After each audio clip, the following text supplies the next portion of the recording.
conversations with and actually prolong or further and improve my portfolio because of what these guys have. That's Tracy McGrady on an episode of The Deal with Alex Rodriguez and Jason Kelly.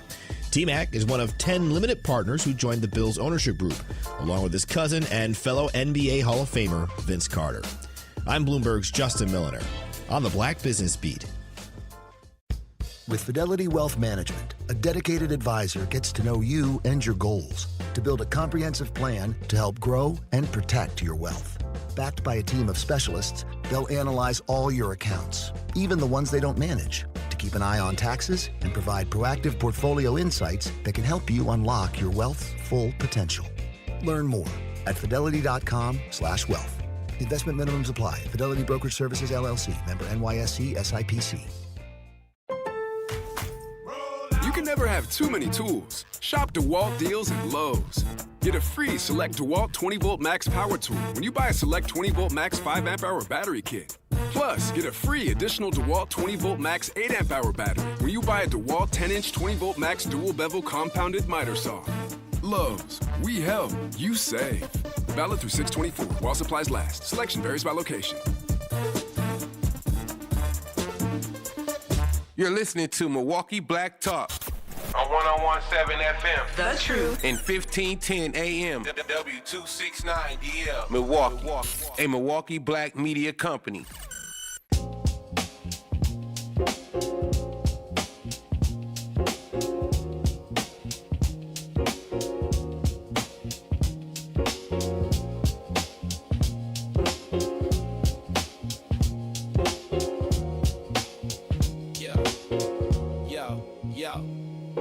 He steps to the mic with a boom ping ping. Wisdom sharper than a beast's fierce sting. Words like fireflies that light the night. He turns the dark into blazing bright. Boom ping ping, the truth takes wing. Milwaukee's voice, let the city sing. Boom ping ping, hear the freedom ring. Sherwin's the king, oh the airwaves king.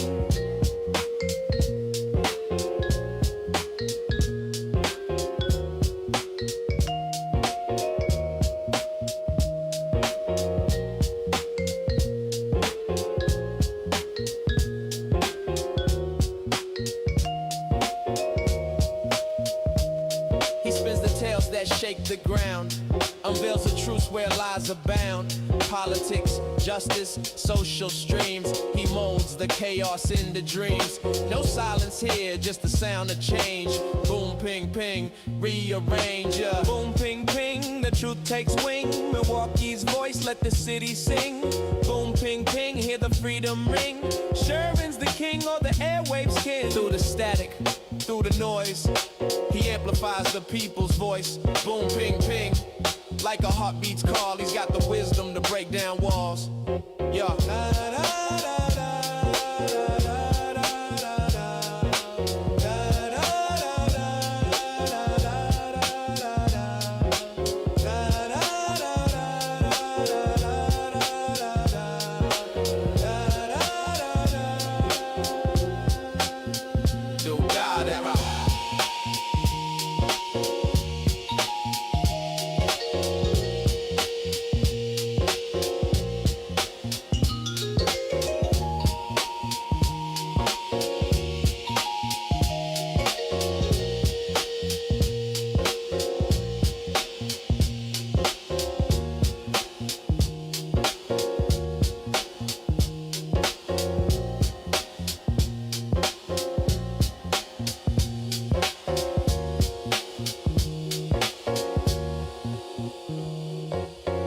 Good morning. Welcome to the program. Today is Thursday, June 11th, 2026.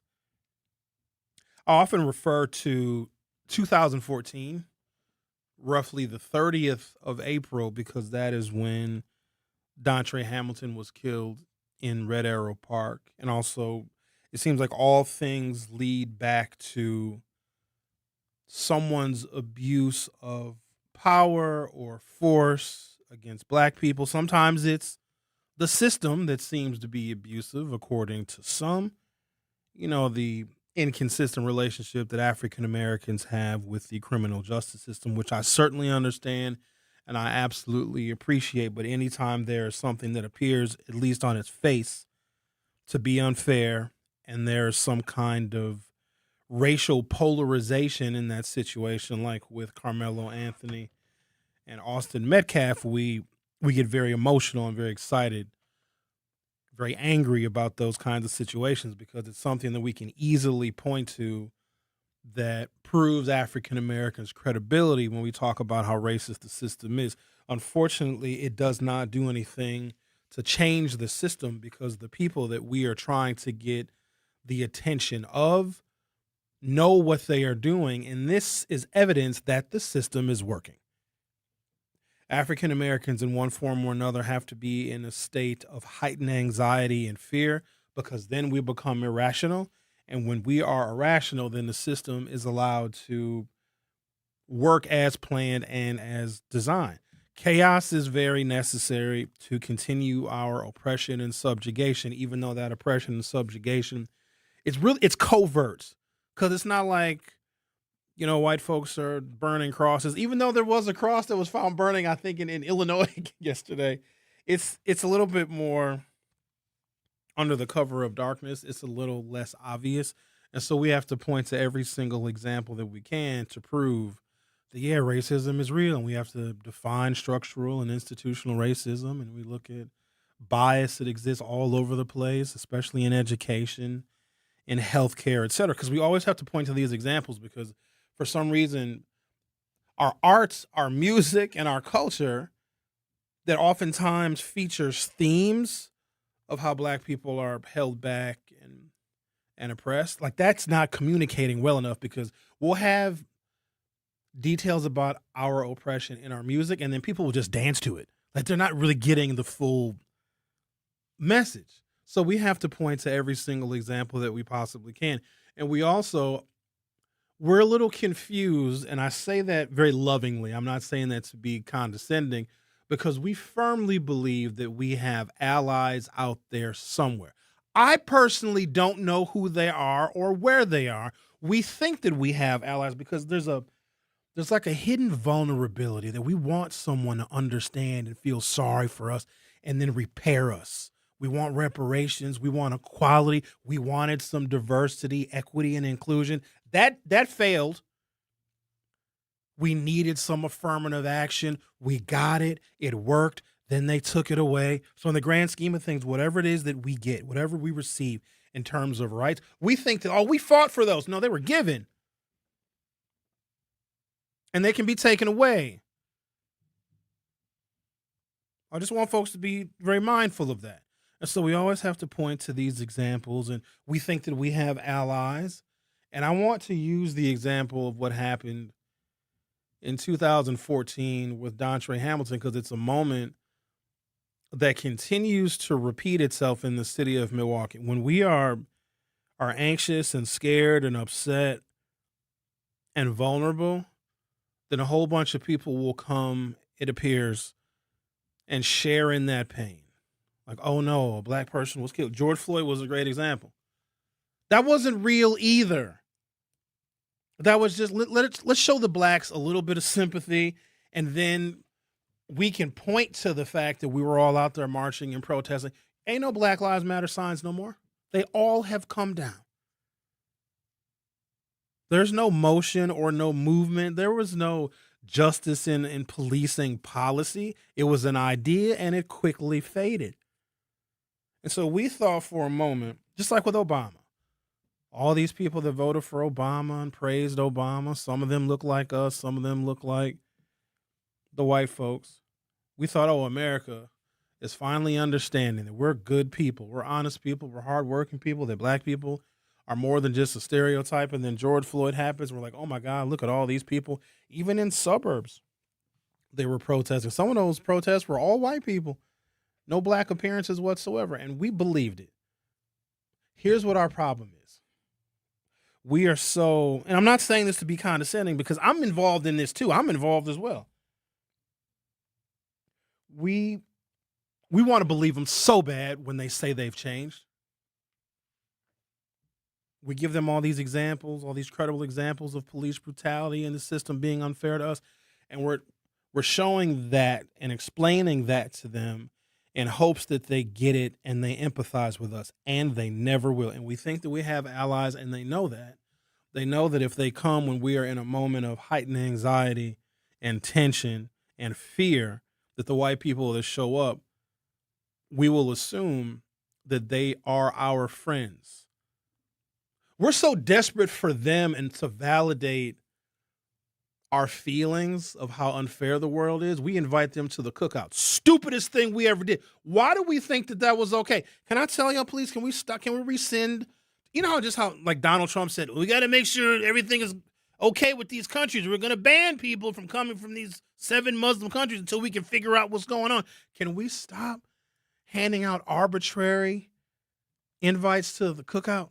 Can we just stop for a look? Can we just pause this year on handing out these symbolic cookout invitations? Because all they're going to do is find out what we're talking about, find out our deep conversations and our true sentiments, and they're going to use it against us. So there was I don't even know what you would call it, maybe a town hall meeting, maybe an informational meeting, maybe more like an informational meeting at Midtown yesterday, where Alderman Mark Chambers gathered some constituents and other interested parties to have a conversation about the proposed development at Midtown. Now, remember, I was referring to what happened with Dontre Hamilton and all those protests where a whole bunch of white people showed up because they love when something happens to us because it gives them, white people, an excuse to go into a neighborhood, to go into a community where they otherwise would never want to be. They're not working with us any other time. They're not helping us push back on the education system that is draining money out of our wallets and out of our paychecks and still undereducating our kids. They're silent on that. As a matter of fact, not only are they silent on that, they are reinforcing that because they're sending all their kids to private schools at the same time, especially the liberals. They know how bad the public school system is for black kids. That's why they send their kids to private school, but then they're opposed to the parental choice program because they don't want our kids to get the same education as theirs. And I want you to understand that about them. As much as you may think they are friendly and think that they are your allies and you're inviting them to the cookout, they want your kids to be dumb. That's the only way they can continue to survive is off of our ignorance, and we're providing a plate full of it every single time. Did you see those goddamn circus clowns with the blue and pink hair at that meeting last night? And y'all actually thought those were constituents of the 2nd District. Let me tell you what that was really about. I'm going to lay this part out and I got to take a break because we're going to dig into this because y'all got fooled again by these white folks. You know damn well ain't no blue and pink-haired white folks living in the 2nd Aldermanic District. And here's what made it so bad. They had the nerve to wear they were wearing those red shirts with the socialism shirt, said socialism on the back of it. You know damn well those people didn't live in that district. So they're being dishonest about the quote-unquote data center. It's not an AI data center. It's taking up 12% of a Walmart. So the kind of data center that everybody's afraid of, this is not that. And so the meeting was to provide information to folks because black people die without information. But the whole point of those clowns with the blue and pink and purple hair was to stop information from going to the people that live in that community. They shouted the alderman down when he was trying to provide exactly what was going into that facility. And it's not just the quote-unquote data center. That's 12% of what is actually going into that facility. You know what else they're protesting? A library going in the black community. They don't want you to have a library. Housing. They're putting affordable housing. We have a housing shortage in this city that has risen to the level of a crisis. That's why Barada is ripping you off, because we don't have enough competing housing units where you can go and live somewhere else. That is what they were protesting. They were protesting the ability for land in the black community to be developed because they want it empty. That's what they were there for. And they were shouting the alderman down as he is trying to talk to his handful of constituents because they, the clowns with the blue and pink and purple hair wearing the socialism shirts, they don't live in a 2nd District. They'll come into our community to sow chaos and discord, and we think that they're our friends, and so we end up listening to them. They do not have your best interest in mind, but for some reason, why do we still think that white people are credible? Haven't they done enough? What more do they need to do to us before we realize that they are lying to us about literally everything. But we see them show up and they're over here protesting the data center. Well, I guess we better protest it too. People that don't even live in your neighborhood. And here's the big difference.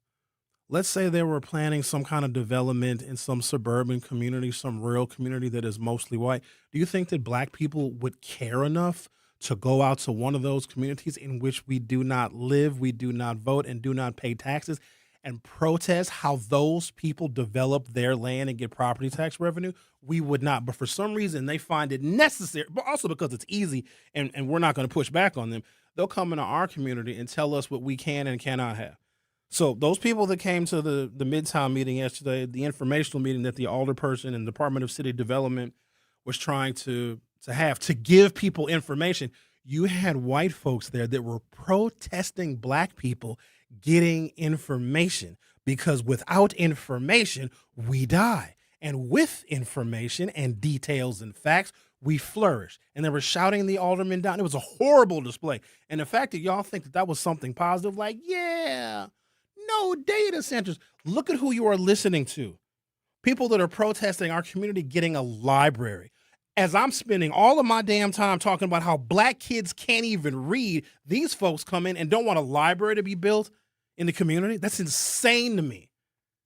But it also makes an awful lot of sense at the same time. So I'm going to take a break, come back. I am going to provide the information that the alderman could not. And yes, I did invite him, and I invited the commissioner of the Department of City Development to come on my program and to explain without interruption from pink and blue and purple-haired clowns wearing socialism shirts what this actually is. Because one thing that we're going to do here is we're going to provide information. Ain't nobody going to interrupt me. You're listening to The Truth with Sherwin Hughes on 101.7 FM. Don't go anywhere. I'll be right back. Don't touch that dial. The Truth with Sherwin Hughes will be right back on 101.7 The Truth, The Truth app, and 1017thetruth.com. I'm Chris Jakimick. I served in the United States Air Force, and I deployed 3 times. So in 2017, I was serving as an Air Force First Sergeant. Our motto in that role is, my job is people, everyone is my business. But unfortunately in that year, I would lose my own brother, Lance Corporal Adam Jakimick, to suicide. The majority of veteran suicides are from guns. I store my weapons securely, not only for myself, but for my family. Store all your guns securely. Help stop suicide. My service never stops. Brought to you by End Family Fire and the Ad Council. Not completing high school is more of a social thing than it was an academic thing. Even though all these years have passed, I still had that longing to have my diploma. At age 30, Carissa finished her high school diploma. If you're even considering getting your high school diploma, you can do it. No one gets a diploma alone. If you're thinking of finishing your high school diploma, you have help. Find free adult education classes near you at finishyourdiploma.org. That's finishyourdiploma.org. Brought to you by the Dollar General Literacy Foundation and the Ad Council. This is The Truth with Sherwin Hughes on 101.7 The Truth, The Truth app, and 1017thetruth.com.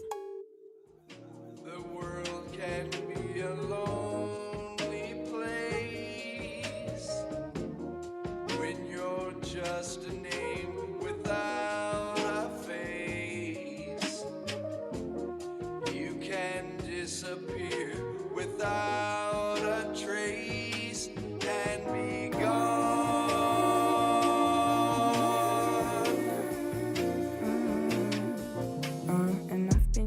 These white folks will come into our community and just laugh at us because we don't know any better. I ain't going to out nobody by saying any names, but there was someone who attended the meeting who's very vocal on this program and very vocal on social media that lives in the aldermanic district, because the town hall was hosted by the alderman. The alderman invited his constituents. The alderman is Mark Chambers. Somebody attended that's familiar with this program that literally put up a post with a picture of the alderman asking, who is this guy? Who is this guy? I don't know who this guy. Who is this guy in a pink shirt? And this person lives in that aldermanic district. Not that I'm trying to out that person, but that person also did not know that Kyle Rittenhouse shot white people. This person also thought that Kyle Rittenhouse was from Racine. And then said, Sherwin, You have to tell us who our elected representatives are. Do you want me to feed you too? Should I rock you to sleep and read you a bedtime story? Like, we got to do better than this. When I say do better, like an ounce of effort. I understand getting emotional, getting very upset when things happen, but if you don't know who to call, if you don't know who represents you, first of all, you're telling me you're a non-voter, and if you're a non-voter and you are black, I can't do nothing for you. I can't help you. I also need to have a higher level of sympathy, but it's hard because these same people will get so angry and they'll get disrespectful and don't even know who is representing. They don't even know what's happening. They don't even know what's happening to them. They don't even know what's happening to their children. I'm just thinking to myself, well, I guess I got to do a much better job of providing information. But like, why do I need to tell somebody, a grown ass adult, who their representatives are? That tells me you don't vote at all. And so whatever happens to you, you let somebody else do it. You let somebody else make decisions on your behalf. And some people just live their lives that way. And I can see if you live your life that way because you're you have a family and you're married and like your husband or your spouse tells, everything to you and does everything for you. But out here in the real world, there's some decisions that you're going to have to make on your own. There's some information you're going to have to find on your own. And I can't make you do that. Because those same people will pretend to care. You can't care about your community if you're not doing an iota of research. Like, don't you even have like a curiosity? Because there's so much Google.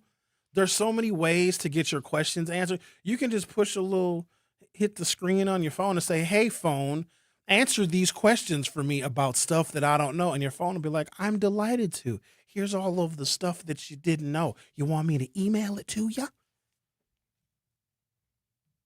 We got a long way to go. And in the meantime, they're capitalizing off of our lack of information and them protesting that development, the planned development at Midtown. A library. We need a library. We need all the resources that a library can provide. And also, there's nothing collecting property taxes at that Midtown site.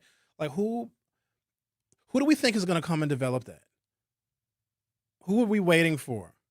I thought we learned that lesson with Fiserv Forum. That land sat vacant for 20 years because nobody wanted to. I need y'all to understand this. So where the Fiserv Forum was, that freeway got torn down starting in the 90s, 98, 99. It was all cleared by 2000, 2001. Some of the most valuable real estate. Look at where the Deer District is. So like Vel Phillips and McKinley, like that whole area over there where the Deer District is, where that plaza is, where the Fiserv Forum is, and where the new music venue, the Landmark Credit Union Live, all that was vacant for 20 years because no one wanted to come and develop it. Or the city of Milwaukee put such ridiculous restrictions on the land that there were no 20 years, the most valuable real estate in the state of Wisconsin, and it sat vacant for 20 years because nobody wanted to come here. And finally, when the Bucks threatened to leave, we're like, well, I guess we'll let the Bucks redevelop the site. And even then, we, the taxpayers, had to pay for half the development because they're like, well, this is Milwaukee. We're not paying for the whole thing. You people need to chip in with some of your money. We're not buying this whole thing on our own. So that's a prime example of we couldn't sell the most valuable, like however many acres, like 7 acres of land, however many acres that is. We couldn't sell it for 20 years. It sat vacant. It was the most embarrassing eyesore because at the same time in neighborhoods surrounding where the Deer District is and the Fiserv Forum and Landmark Credit Union, you had nothing but unemployment. People really did need jobs in the early 2000s into the 2010s, and the Fiserv Forum didn't get built till like 2017, 2018. But we couldn't sell the most valuable real estate in the state of Wisconsin. So if this development is not allowed to go through at Midtown, it's going to sit vacant forever. Screw all your ideas of what you think can come in there. No one wants to come. So if we have an opportunity to bring in some kind of private business, because we need the property tax revenue, because I assure you, the school in that area, whatever the neighborhood school is, it's suffering and it's underfunded because of a lack of property tax revenue. And if we fund our schools with property taxes, and we do, first of all, why are we opposing development? At least hear people out. Instead, we're listening to clowns with blue, pink, and purple hair wearing socialism shirts. And, the socialists are not doing themselves any favor because black people are not natural democratic socialists. But when they come into our community and making it obvious, at least put on blackface and make it look like you live in the second district. You know what I mean? They're like, nah, we're going to get our hair dyed blue and pink, extra blue and pink, and put on our socialism shirts. That was just a real bad look for them because there are some of them that have some reasonable policies. But when you come into a community in which you don't live and shout the alderman down who is there to provide information to black people, and you don't want black people to get accurate information, you are the devil. And they know exactly what they're doing. They know what this facility is. They know it's not one of those AI data centers. They did all of the research.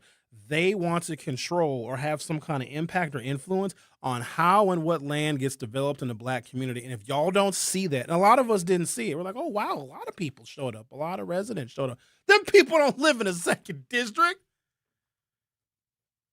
There was an interview with an African-American woman that I saw on one of the local news channels. She actually was able to cut through the noise. She was like, no, I'm going to hear him out. And it actually sounded like a decent idea. That was an actual resident. But all the other people that were making noise, they don't live in that district. So I'm going to, they have 2 more planned. I'm going to both of them. What I really wish we could do, if you want to attend an informational meeting in the 2nd Aldermanic District or anywhere else, I think you need to show ID. You need to show ID to vote. Why are you bringing your ass to a neighborhood and a community in which you do not live and you do not vote and shouting down the people that are trying to provide information? You should not be allowed to attend. I'm going to call them out. Like, what are you doing here? Why are you here interrupting the flow of information to people that need it desperately? Because remember, without information, black people die. I understand why they're protesting it. They don't want a library to go in there. These blacks might start reading. Protest the whole thing. Let me do you one better. If they were really that concerned, the clowns, the blue and pink and purple hair, you know, the ones who you got to guess their pronouns. If you say sir or madam, they get mad at you and want to cancel you. You know those people. That's who showed up.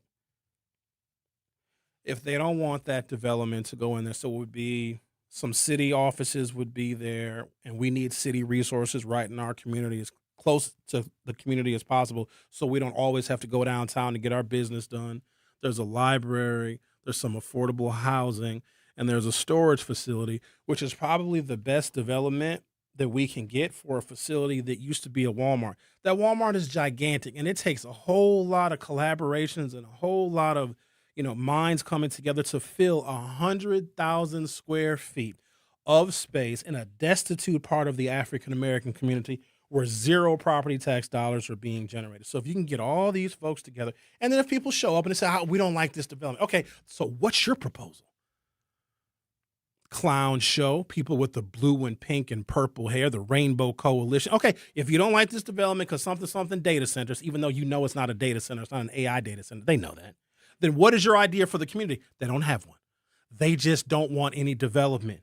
And you wonder why Milwaukee still looks the way it does because of stuff like this. And we confuse those people for our allies. They are not. I'm going to go to the next one. I might even go live. I'll be like, hi, where are you from? Schwabenon? Oh, okay. What are you doing? I don't like this plan.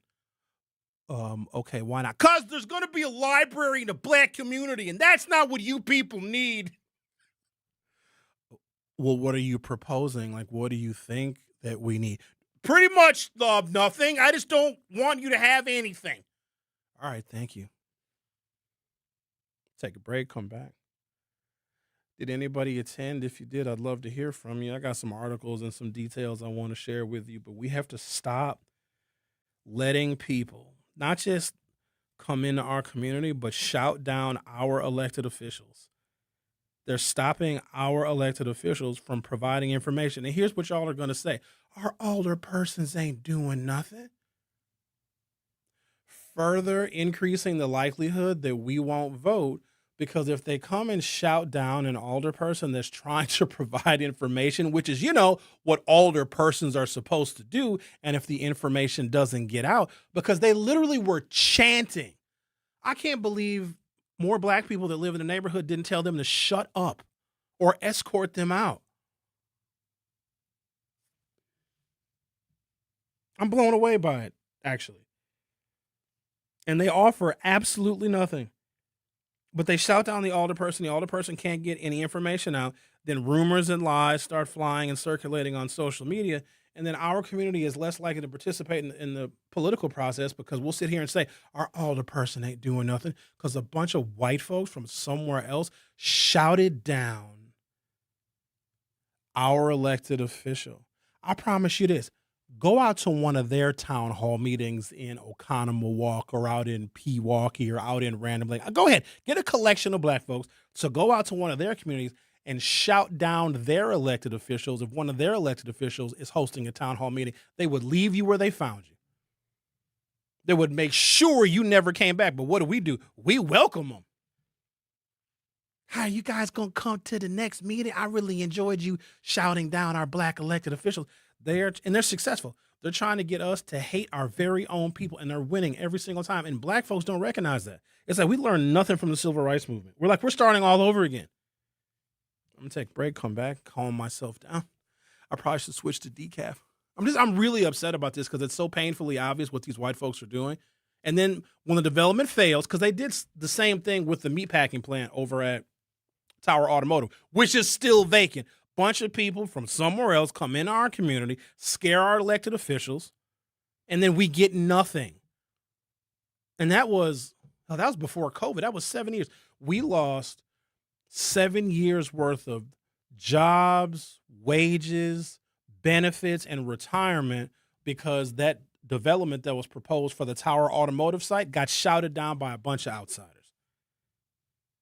We're literally allowing the people that hate us and don't want us to have anything, don't want us to be competitive, and don't want us to have jobs and make money. We're letting them come into our community and stop our development. This is why ain't nothing getting done. Now, somebody going to have to say something. It can't be just me now. I thought we learned lessons about making sure that people know where they aren't wanted. We learned nothing from the Carmelo Anthony situation. He wasn't wanted where he was at. We need to tell these people that they're not wanted where they are going. The Truth with Sherwin Hughes. We'll be right back. Don't touch that dial. The Truth with Sherwin Hughes will be right back on 1017 The Truth, The Truth app, and 1017thetruth.com. Make your home and family safer by properly getting rid of nasty chemicals and fire hazards. MMSD's Home Hazmat program offers 3 drop-off centers that are open all year long. It's fast and easy. You don't even have to get out of your car. And it's free to visit a drop-off. Lithium-ion batteries, old gas, propane tanks, they take all of that and more. For a list of things you can and cannot bring, locations and hours, go to MMSD.com. Milwaukee County residents only. No businesses. Babes, what are you doing? What? I'm just mowing the lawn. No, it's blazing hot and dry out here. Don't you remember? Smokey Bear says. Avoid using power equipment when it's windy or dry. Where'd you learn this? Oh, it's on SmokeyBear.com with many other wildfire prevention tips. Right. Thanks, honey bear. 'Cause remember, only you can prevent wildfires. Brought to you by the USDA Forest Service, your state forester, and the Ad Council. At Blaine's Farm and Fleet, we know dads, the ones who know how to build it all, grill it all, and fix it all while still taking the time to share it all. So show them how much you care with great Father's Day gifts for one-of-a-kind dads. Like select men's Crocs footwear, 25% off. Save $40 on a 20-piece gear wrench ratcheting wrench set. And a 9-gallon Craftsman wet dry vac is on sale, $69.99. Find value on the Gifts Hill value. Blaine's Farm and Fleet. Be an original. In the United States, a vehicle is stolen every 31 seconds, about as long as this message. Luckily, you can take a few easy steps to protect your car in the same amount of time. Remove your valuables, roll up your windows, don't leave your car running unattended, lock your doors, and take your keys or fob. If you have information about a crime, call the police. If you suspect insurance fraud, also call 800-TEL-NICB. A public service message from the National Insurance Crime Bureau.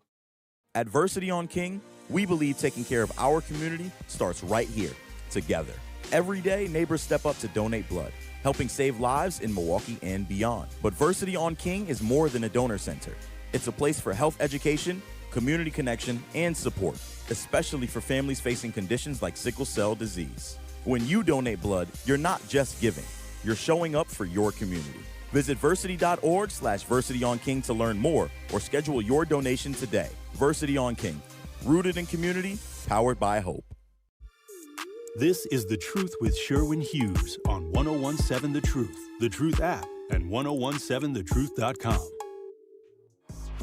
Don't touch that dial. The Truth with Sherwin Hughes will be right back on 1017.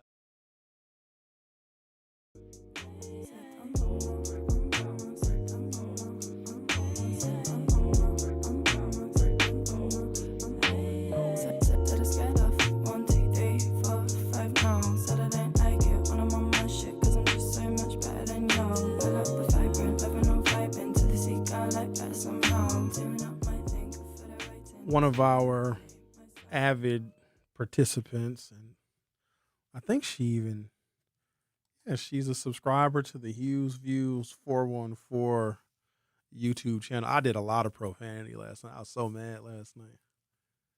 I had to get a lot off my chest because I feel like I'm alone in trying to lead Black people out of darkness, and because I am sharing things with our people that I expect them to already know. They don't already know some of this real basic foundational information. And when I share with them based upon what I'm assuming that we already know this stuff, because I don't want to assume that our people are stupid, but unfortunately I'm going to have to in some cases. And the way people react to new information, because it goes counter and contrary to everything that they have been told. Let me be real clear. You've been lied to about pretty much everything. You don't think so? Look at our poverty rates, our literacy rates, our life expectancy, our income, our assets, our health disparities. Somebody has been lying to us and saying, you Blacks are doing great. Keep on going. And so when I try and explain and dispel a whole bunch of myths, y'all don't understand how sinister whiteness is. You know what the craziest part is? You know how much heat that I take because I grew up in Brown Deer? Like, oh, Sherwin, you don't know. You grew up in Brown Deer. I know because I grew up in Brown Deer. If you lived in a segregated Black community your whole life, you have no idea how these people are. The biggest advantage that my parents ever gave me is let me grow up around them people, because now I know how they think, how they act, how they work. Everything they do comes with a smile. Don't believe me? Look at a lynch party photo and look at the smiles on their faces while we're dangling from a tree with a stretched out neck and bulging eyes. Look at that face. They look relatively pleasant. That is one of the most gruesome things a human being could ever witness, not to mention the smell, and they're just smiling. They have found a way to take the image of that lynching and just make it a little bit more covert. They're doing the exact same thing, and now they're doing it with data and statistics and facts and withholding resources.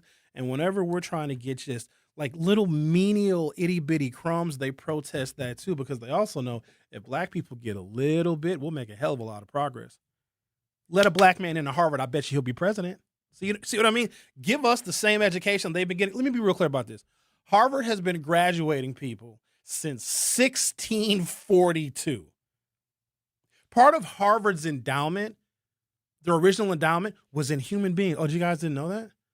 That when slave masters died, they left their property and assets and wealth in human beings to colleges and universities that they did not let Black people attend. I need you to understand that now. Harvard has got a multi-billion-dollar endowment. That was when Donald Trump said he was threatening to cut off Harvard's federal funding. Harvard's like, we don't need it. Our original lump sum of money, Harvard is saying, that made us the school that we are, a premier university on planet Earth, started as property and slaves. But let us go to that same institution. We'll take the White House. So that's why they don't want us to have anything. So, Essie, I'm glad that you brought up your point that the quote-unquote outsiders wanted the housing and wanted the library, but they were opposed to the data facility. You don't get one without the other, because the library doesn't generate tax revenue. So you need the data facility that will generate property tax revenue, because the city doesn't pay property taxes on its own library. And affordable housing is going to be built with tax credits. but you need something or someone that is going to be paying property taxes so that we can subsidize the housing and the library. And let me be clear, no other businesses want to come to Midtown. If that was a hot piece of real estate, Walmart's been closed for 10 years. 10 years. Parking lot is all overgrown. If that was real estate the developers wanted, it wouldn't have sat vacant for 10 years. I'll give you another, maybe more familiar example. Those of you that own homes, and maybe some of you don't own homes, are you getting telephone calls, like these random telephone numbers? Hey, is your house for sale? We want to buy your house. Are you seeing these little signs, little yard signs all over boulevards? We buy houses. See, that's the real estate that they want. But they don't want private development real estate. They want to buy our properties. They want to gentrify our neighborhoods and force us out by raising the rent. Have you noticed that? We'll have something like 100,000 square feet of what could be prime space for development because there's a lot of people in that neighborhood. The thing about the north side, it's very densely populated. So if you put a store or some kind of retail outlet or something, they're going to generate an awful lot of revenue because there's a lot of people in a very small geographic area.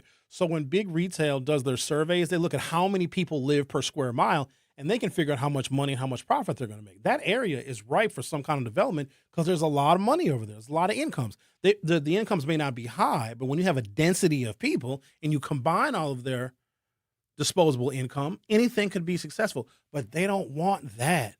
They'd much rather buy our houses. I don't even know how these hoes is getting my number. I'm getting like 3 or 4 calls a week. Hello, is this Sherwin? No. Oh, do you own the property at? Say my address. No, I live in a Barada property. I'm a renter. Oh, okay. Sorry. 2 days later. Hello, is this Sherwin? Accent be getting thicker every time I answer the phone. Are you interested in selling your property at? And they know my damn address. I had one of them even call me and ask if my mother wanted to sell her house. I was like, y'all are tripping. But notice that contrast. If there's actual development and space available in our community where something worthwhile and valuable that can create jobs and generate property tax revenue, they won't buy that, but they will buy our houses and buy our real estate. That is what keeps Milwaukee segregated. How, as black people, do we not know that this is happening to us? How do you live in an aldermanic district, get invited to a town hall meeting by your alderman and not know who your alderman is and then post a picture of the alderman and asking us who your alderman is? I have so many questions. I just have a lot. At 11 o'clock, we're going to be talking to the folks from City Forward Collective, doing our segment Forward Together for Kids, because we need a lot of education. I refuse to let another generation of black children grow up this ignorant. If I can have anything to do with it, because we're dying.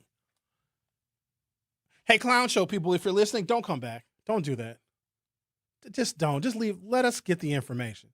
Then let us have a debate amongst ourselves. Let the people that live in that neighborhood, I'm over here, I don't live in the 2nd District either, but, I talk to 2nd District people every day. Don't shout down our elected representatives. And Mark was getting frustrated, too. Oh, every time he said something, boo. Where the Muslims at? Where the 5%? We need some security. Remember when the Muslims used to be our security at different events? Before I had my, let's just say, disagreement with the Nation of Islam, when I did events throughout the city and when I was like keynote speakers, they protected me everywhere I went. And then we had a little disagreement. Now they probably want to kill me like Malcolm. But when I did the rally at the federal courthouse in when did Trayvon die? Was it 2014? 2013. There were these nationwide rallies at all the federal courthouses protesting the killing of Trayvon Martin because we wanted federal civil rights charges filed against George Zimmerman. So all 50 states, all federal courthouses in each state. It was more than that, actually. In a bunch of different cities where there's a federal courthouse, we had a mass nationwide protest. Man, I walked up with all them brothers with them Qurans in their hands and them little bow ties on. I was like, I feel like taking on the world. We need them back. Because we have to make sure that people that aren't representing the interests of our city and our community are not allowed to shout down people that we vote for. They don't even vote in our city. And we let them steal the narrative. That's so frustrating. I'm like, how do y'all just, we're too welcoming. We got to stop because they're not welcoming us. Why we welcome everybody? Why we just, hi, come on in? Because do we think that, like, once we welcome them in, they're going to get to know us and they're going to realize, like, oh, all this racism stuff is silly and I really like black people. Here's the thing. They can like you and hang out with you and come to your cookout and compliment you on how delicious your macaroni and cheese is and still gentrify your neighborhood and still set you up at your job and get fired. They'll do this with a smile on their face. That's what I wish more of our people knew, because black people are really, really smart, except when it comes to how white folks operate.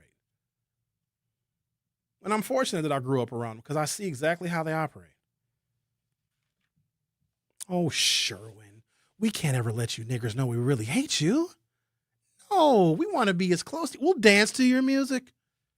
Absolutely, I'll have some of your soul food. Oh, my God, yes. I want to get to know you intimately so I can destroy everything you built.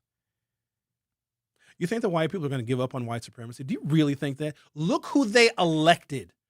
So because they were starting to lose a little bit because economically they're suffering, they're like, Trump, can you please help us? These blacks are getting too powerful and too smart. After 2 terms of Obama, Trump was like, I'll come back. Yeah, absolutely. Because Trump ran for president 2 other times. But he was like, well, my whites are suffering. And Trump's like, they're stupid enough to vote for me. I'm just going to get rich and enrich my family. But Trump can position himself to be against black progress, Latino progress, Asian progress, etc. And it worked perfect. Trump can be a pedophile as long as he hates the same people that white supremacists hate. They won't say a word. What does that tell you, black people? You got black folks hosting town hall meetings on behalf of the Republicans in our community. I'm so sick. My parents, they told me, they warned me. They was like, Sherwin, it's worse than you think. I'm like, what? No. Everybody's so nice. Like, nah, be careful now. Be careful. It's worse than you think. We know. But also, my parents came from the Jim Crow South, so they saw white folks at their best. That was some of their finest work. Can we admit 100 years of Jim Crow like that? Holy smokes. Like that's a lot of effort. 100 years. So I came from a developmental environment of knowing how absolutely horrendous and poisonous they can possibly be. And that has not gone away because some of the people that were there enforcing Jim Crow, hell, there were protesting black kids going to Bayview High School in the 80s. White liberal mamas were out there protesting buses of black children going to Bayview High School. Now Bayview is all black. They didn't even want black kids because Bayview is Southside. You know, Southsiders hate us. Always have. When George Wallace ran for president, you can go look this one up. He ran on a segregationist ticket. He ultimately got shot and paralyzed because somebody tried to assassinate him, which that's a shame. It's a shame they missed. He said if he wasn't home in Alabama, guess where he wanted to be? The south side of the city of Milwaukee.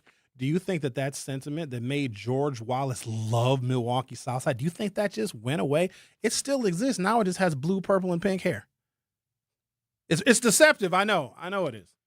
But the whole point is don't let black people progress. That's it. And however you can participate in harming us, maybe it's shouting down an older person, maybe it's, saying no to a development. Every one of them plays a role. Just like each one of us is responsible for playing a role to make sure that our children grow up safe and that our community is well informed. Each of them plays a role too, and we don't see. You know what we're doing while they're playing their role? Inviting them to the cookout. How you want to come have barbecue with us? All the time. They got a notepad the whole time. Okay, so apparently with the niggers, family is very important. Let me check on that. Okay, they actually are very loving and supportive of one another. Oh, we'll do something about that. The Truth with Sherwin Hughes on 101.7 FM. We'll be right back. Don't touch that dial. The Truth with Sherwin Hughes will be right back on 101.7 The Truth, The Truth app, and 101.7thetruth.com. At Milwaukee College Prep, we believe brilliance lives in every child. Here, students are challenged, supported, and celebrated every single day. With small class sizes, dedicated teachers, and a proven track record of academic excellence, MCP is helping Milwaukee kids reach their fullest potential.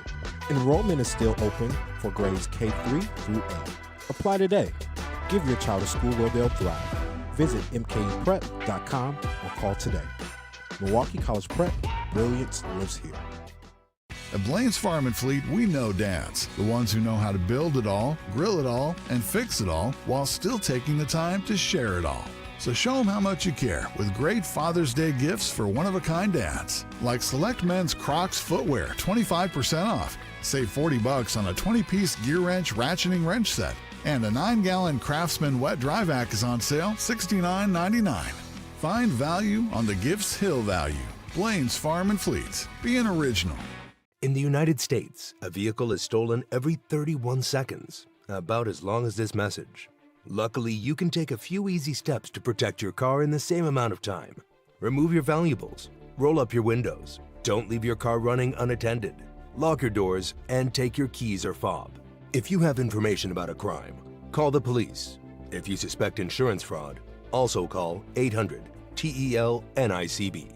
A public service message from the National Insurance Crime Bureau. Our children deserve a real chance to make it in life, and a good education is a passport to opportunity. At City Ford Collective, we're working to make sure there's a great Milwaukee school for every Milwaukee family, because more good options lead to better outcomes. And who doesn't want that? Together, we can give every child the foundation they need to thrive, and a stronger future for kids means a stronger future for Milwaukee. To learn more about our mission, visit us at cityfordcollective.org. That's cityfordcollective.org. This is The Truth with Sherwin Hughes on 1017 The Truth, The Truth app, and 1017thetruth.com.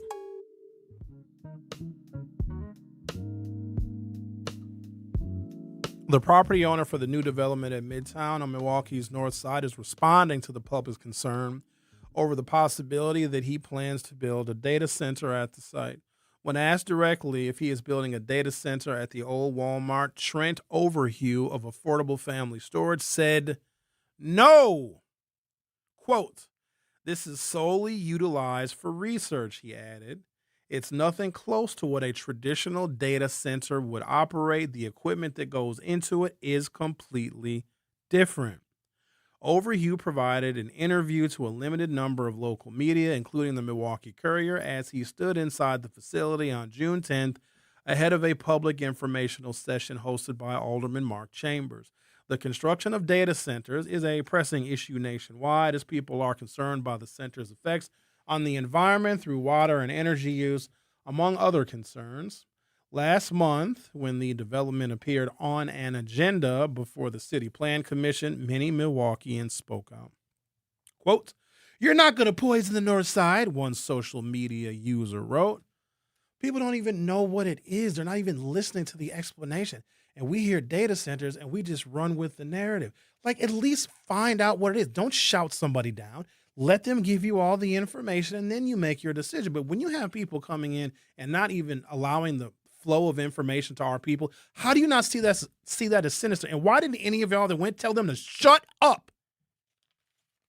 Hey, clown show with your purple and pink hair. Hey, we're trying to listen to our older person that we actually elected over here. Why don't you just listen or go out, take that mess outside? Tell them to go outside and pick it if you don't want a data center going in there. Quote, "Yeah, we have servers," Overhue said of the Midtown development. "That's what comes through and does our research, but our target focus is completely different than what you see out of data centers. They don't do research. They do storage. They do cloud. They enable stuff for your cell phones to work." Quote, "We're doing tenants that would use this facility.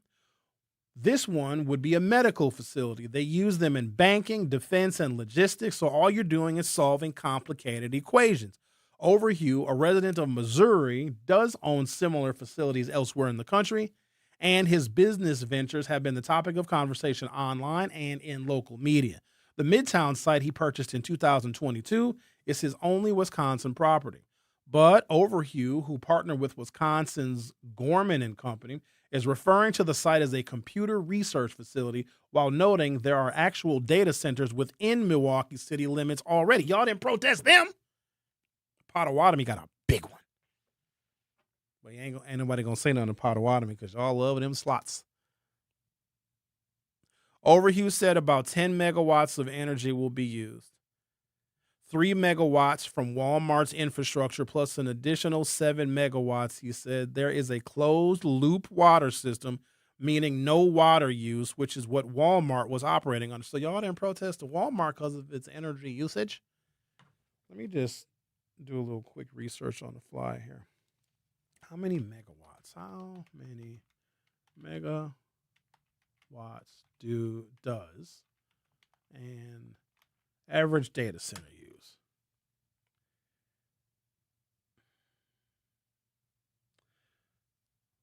100. An average data center uses between 20 and 100 megawatts of power. This one is using 10. There's a difference between 10 is smaller than 100. So the big bad boogeyman data centers, that's 100 megawatts, 100 million watts. This one is using 10. Walmart was using 3, so it's not. So 10 megawatts. Here, just 10 fingers. I'm holding up 10 fingers on the camera. Here, this is 100 fingers. See how many more fingers? I'm still not even 100. The Truth with Sherwin Hughes will be back for hour 2. Don't touch that dial. The Truth with Sherwin Hughes will be right back on 1017 The Truth, The Truth app, and 1017thetruth.com. Educators Credit Union is more than a place to manage your money. They're where your financial possibilities take shape. They're more than transactions. They're conversations about your financial goals. More than numbers, they're community advocates who support free, local events that are accessible to all. They foster community because we are stronger together. Educators Credit Union is people helping people. Become a member at ECU.com. Insured by NCUA. Membership eligibility required. We asked parents who adopted teens to share their journey. When I met both of them, it was like my missing pieces were found. Like it was just like an instant, these are my kids. If you're considering adopting a teen, just do it. Kids need families. I don't care the age, everybody deserves a family. Learn about adopting a teen from foster care. Visit adoptuskids.org to learn more. A message brought to you by Adopt US Kids, the U.S. Department of Health and Human Services, and the Ad Council. Reading aloud to children sharpens their listening skills, expands their vocabularies, and nurtures a lifelong love of reading. That's why Reading is Fundamental, the nation's leading children's literacy nonprofit, offers free monthly read-alouds by popular authors through its Rally to Read program. Visit rallytoread.org to watch the read-alouds and discover exciting reading activities for school and home. Visit rallytoread.org today. And here's Heather with the weather. Well, it's beautiful out there, sunny and 75, almost a little chilly in the shade. Now, let's get a read on the inside of your car. It is hot. You've only been parked a short time and it's already 99 degrees in there. Let's not leave children in the back seat while running errands. It only takes a few minutes for their body temperatures to rise, and that could be fatal. Cars get hot, fast, and can be deadly. Never leave a child in a car. A message from NHTSA and the Ad Council. Natural gas is a clean, reliable, and convenient source of energy delivered directly to you through underground pipelines. The pipeline system has an excellent safety record, but there are clues that can help you identify a potential hazard. If you smell the strong odor of rotten eggs, hear an unusual hissing sound, or see blowing dirt or debris, it could be a natural gas leak. Leave the area immediately and call We Energies at 800-261-5325. We Energies. People you can trust. Energy you can depend on. You're listening to Milwaukee Black Talk on 1017 FM. The Truth. In 1510 AM. W269DL. Milwaukee. A Milwaukee Black media company. More of The Truth with Sherwin Hughes is next on 1017 The Truth, The Truth app, and 1017thetruth.com.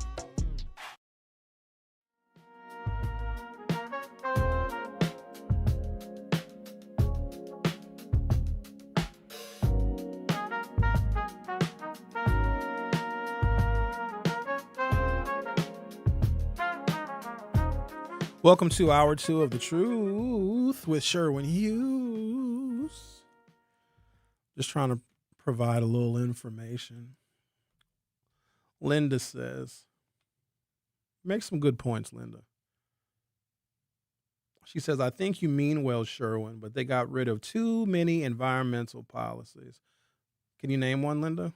Or is that just something you read somewhere in the comments section? What environmental policy? I'm sure with Walmart coming in, there might have been some changes to environmental policies. Whenever you have development, you're obviously going to have to do some things and change some things and rezone some things, et cetera, et cetera. And also, the better point that you made, Linda, and I'm glad that you brought it up because I want to use this as a point. She says, why do you think they are targeting Capitol Court with a data center? First of all, it's not a data center. It's a research facility, logistics, to use computing power to solve complex problems in healthcare and transportation. It's not data center. She says, why do you think they are targeting Capitol Court with a data center? Because they like us. Development is not about liking anybody. We need property tax revenue. If development was based on liking black people, no one would build anything, including other black people. This is about business. We have to always make it sound, well, do you like us? How much do you love us? And is your development gonna love us? No, we need it to generate property tax revenue so we have money to spend on programs that can improve our city. Ain't got nothing. I don't like a whole bunch of stuff that I do, but if it generates money, right? Do you all love your job? Do you love every single person you work with? Do you have your job because they like you? Did you, when in your interview, they're like, we really want to like you a lot. Did you say when you sat down at that interview, Linda and anybody else who's listening, hi, are we going to love each other here? Ain't got nothing to do with it. It's transactional. They are hiring you because they are purchasing from you either on an annual basis or an hourly basis your skill set. You have skills that they need to become profitable. Ain't got nothing to do with liking anybody. You ain't got to like nobody you work with. You ain't even got to like the damn job.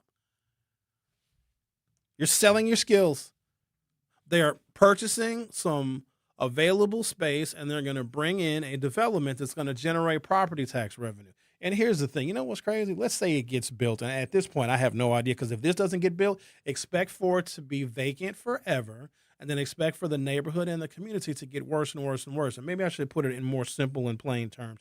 When there is no development, there is no property tax revenue, more black people are going to die. That's the simplest way I can put it, and that's an absolute fact. So if this development falls through because the clown show with blue, pink, and purple hair from somewhere else are shouting down black elected officials can't get information out, we think our elected officials aren't doing anything, the development fails, it will be vacant forever. It has nothing to do with anybody liking us.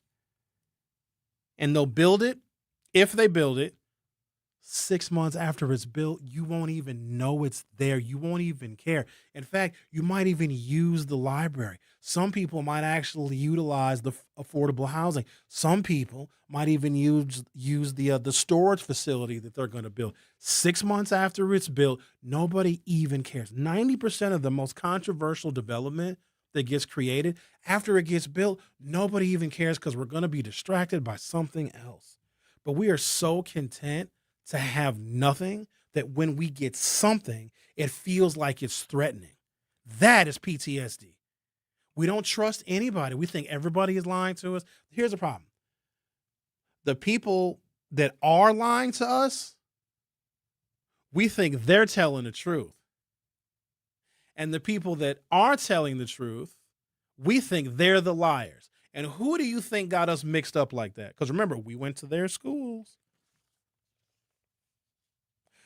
You know that white people would never let black people teach their kids? For good reason. It's also the same reason why they don't want us to participate. They don't want us to have information. They don't want us to vote. It all fits together. Once you see it, you can't unsee it. What's the two pills, the red pill and the blue pill? What's the one? You take the red pill, you can't go back. Is that the one? Once you take the red pill, then you're like, damn, now I know all of the truth. The blue pill is bliss, right? I think so. You know that film is about transitioning. Xavier, let's not go there. I'm talking about just the red and the blue pill analogy that transcends the movie about the Matrix. One of the pills is like, oh, if I take this pill, I'm still ignorant and I'm happy. If I take the red pill, I'll know everything. I'll be informed, but I'll be miserable. right? That's Yes. okay. The red pill is Truth. truth, and the blue pill, ignorance. That's right. So when the guy in the Matrix took the blue pill, he's like, I'm eating this delicious steak, but I know it's not real. But oh my God, ignorance is bliss. And then he drinks the wine. But then you take the red pill, you're like, oh, all this stuff is fake. We're living in the Matrix. They don't let black educators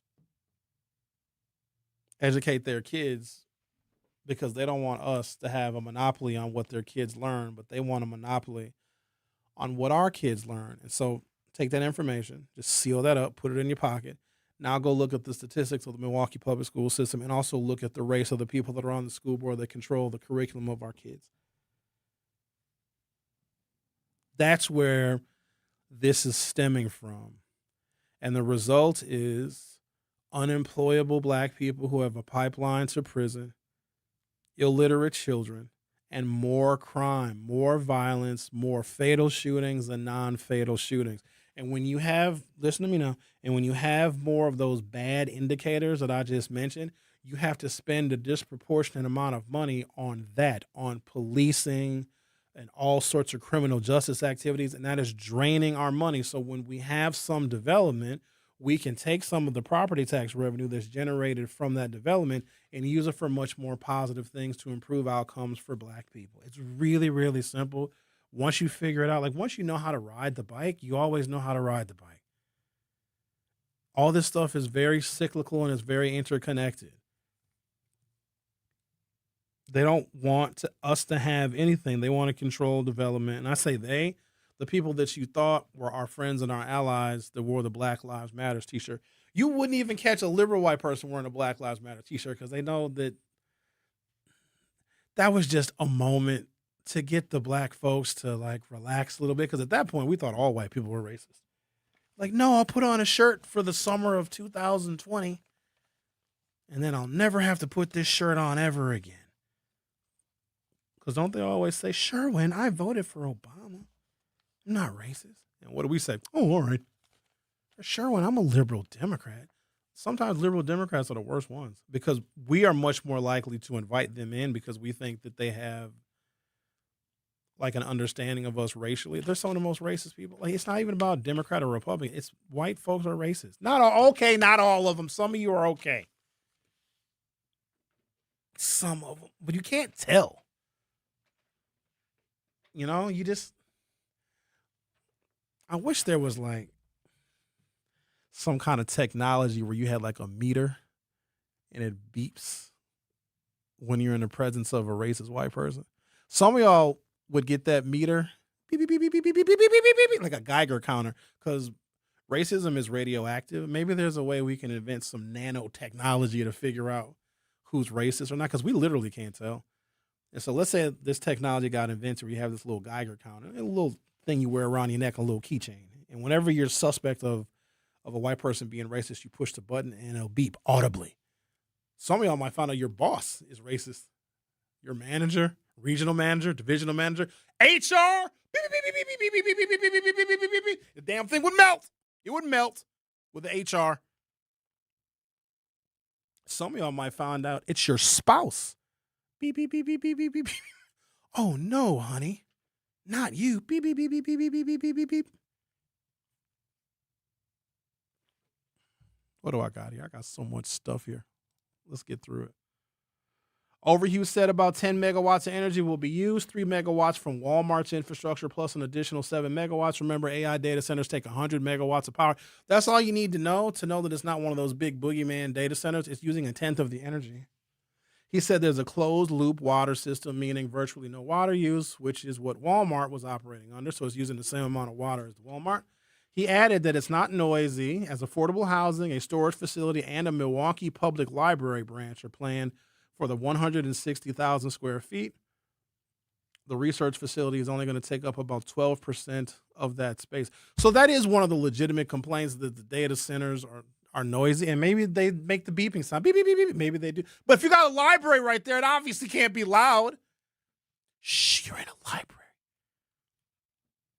Quote, it's been a pleasure to work with Gorman and Alderman Chambers on some interesting concepts in the parking lot, which I think will kind of pave the way to kind of reinvigorate Midtown. Quotes, we're really excited about all of that. The foot traffic in that kind of commercial world, if you have households and foot traffic, here's the key. That starts to attract better tenant quality. So with that, we'll help kind of bring new life and new tenants to Midtown. So keep this in mind too. That Lowe's, that's still vacant too. Or I'll take that back. It's like a truck place, a trucking facility. Trucks, big trucks. But you have to start somewhere. Got to get some development, unless we're content with nothing. In addition to Wednesday night, Chambers is hosting. Please write this down. Go get you a pencil and a paper or put it in your phone. Nobody writes anything down anymore. Put it in your phone. I'm going to give you some dates. We going to these. Thursday, June 18th, so a week from today, from 5:30 until 7. And another informational session will be Saturday, June 27th from noon until 1:30. I'm going to repeat those. June 18th from 5:30 until 7. It's going to be at the old Walmart location at Midtown. You know where it is. Just drive until you see the overgrown parking lot. June 18th from 5:30 to 7. June 27th, which is a Saturday, from noon until 1:30. I'm going to the June 18th one. That's when I'm going to start my pre-Juneteenth Day celebration. And you know they're going to be there. And here's what's crazy. The clown show might even bring more people. How embarrassing if people that don't live in the neighborhood, that don't live in the 2nd District, bring more people to shout down the developer, the Department of City Development, and the alderman than people that actually live in the district. How do we not see that as some level of disrespect? And when I say disrespect, we may not like them and how they treat us, and we may not like the history and the pain that they have intentionally and willfully inflicted on us, but we respect them enough to not go out to their community and oppose their development and what they want to do. We don't do that. I mean, we could send busloads of people out to Oconomowoc to shout down their elected officials, but why would we? Because we don't care enough. You got to wonder, why do they care so much about this? And then where are they any other time? Are they helping to register voters? Are they helping to make other improvements in the neighborhood? Do you just see them randomly just showing up and picking up garbage? No. And even when they do something like that, a neighborhood cleanup, they have to promote it. It's like those people that will feed a homeless person and then take a bunch of pictures of it and put it on social media. Like, when do you see those same people participating in positive events in our community? You don't. So you have to question why they show up, when they show up, and what their motivations are. Instead of just thinking like, oh, wow, these people are here to support us. No, they're not. Take a break, come back. What's this right here? The Milwaukee area has a total of 19 operational data processing centers. The state of Wisconsin has 43 physical facilities overall.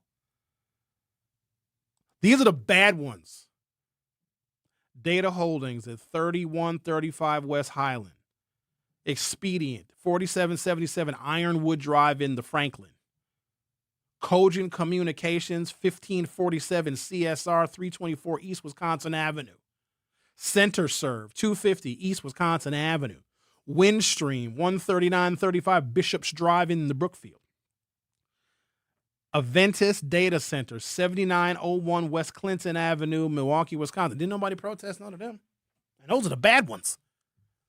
The Truth with Sherwin Hughes on 101.7 FM. We'll be right back. You are listening to The Truth with Sherwin Hughes on 101.7 The Truth app, and 1017thetruth.com.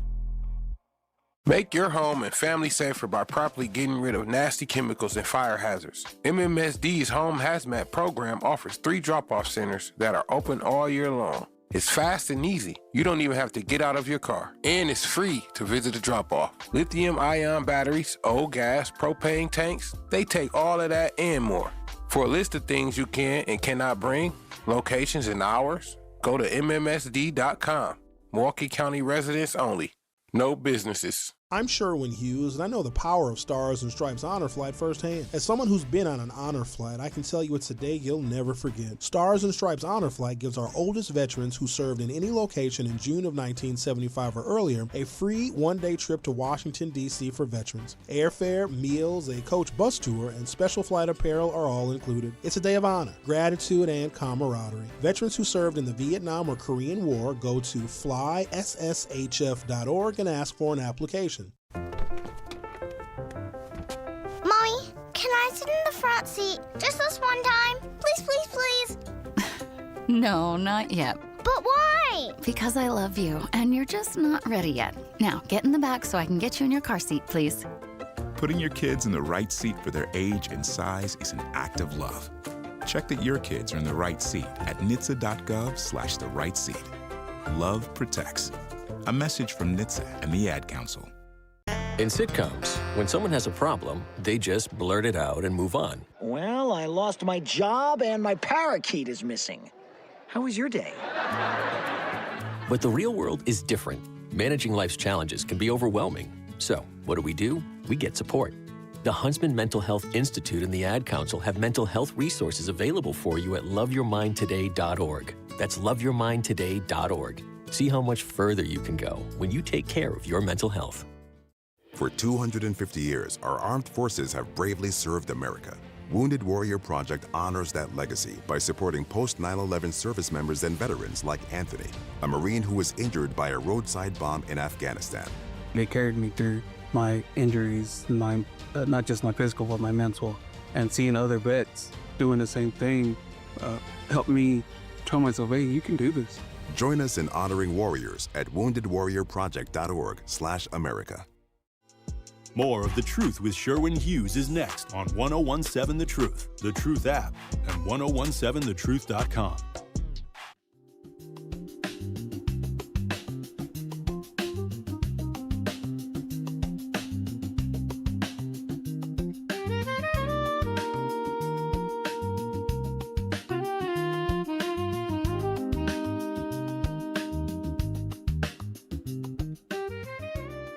Mr. Mahdi says,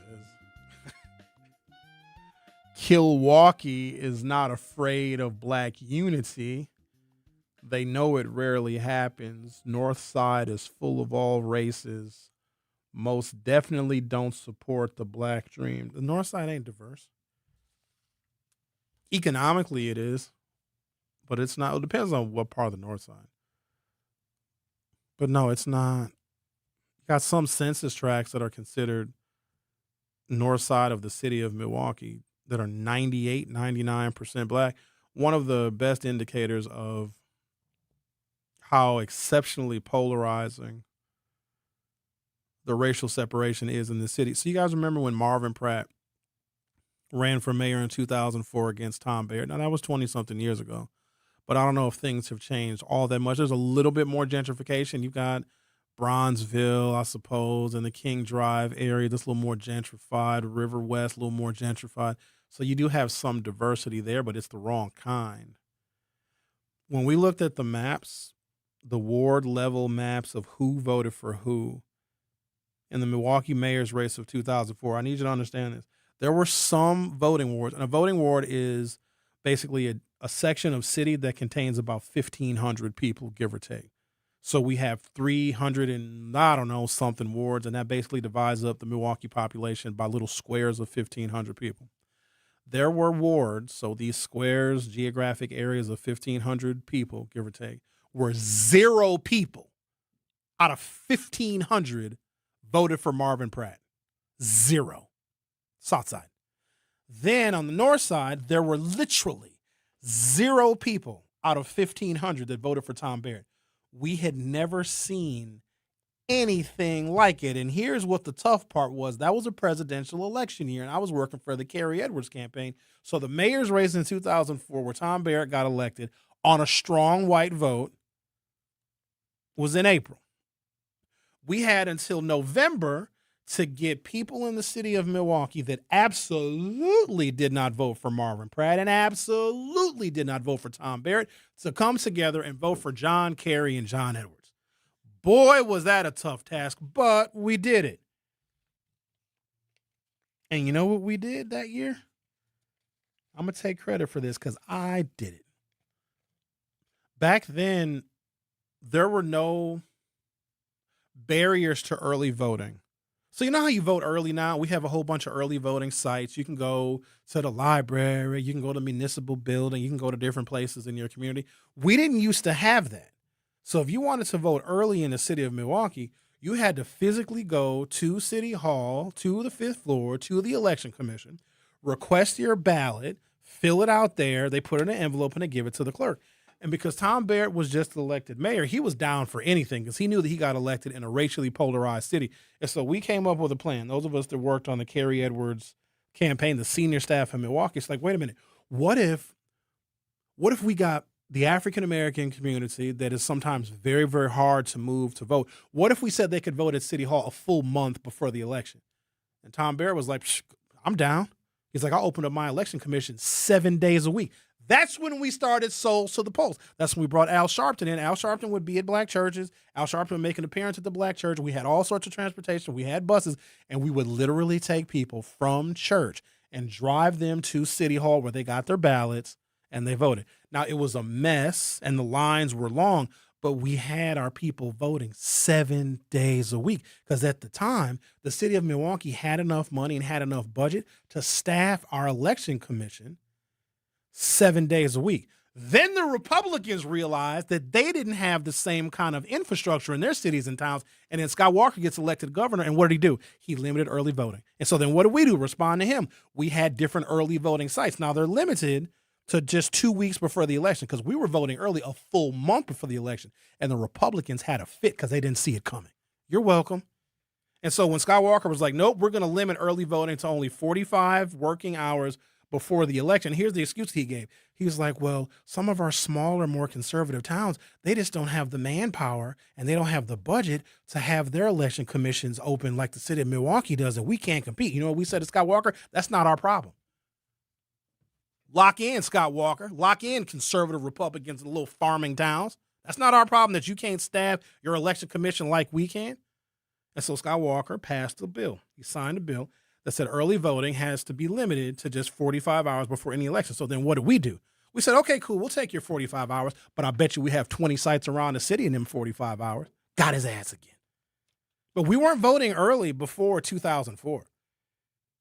We approached the mayor who had just got elected, Tom Barrett, in a racially polarized city, and we're like, Tom, we got to get this vote out because how are we going to convince the black community in the city of Milwaukee, which is overwhelmingly Democratic, to vote for two white dudes when they didn't vote for you? It's like, well, I'm open to ideas. What do you guys think?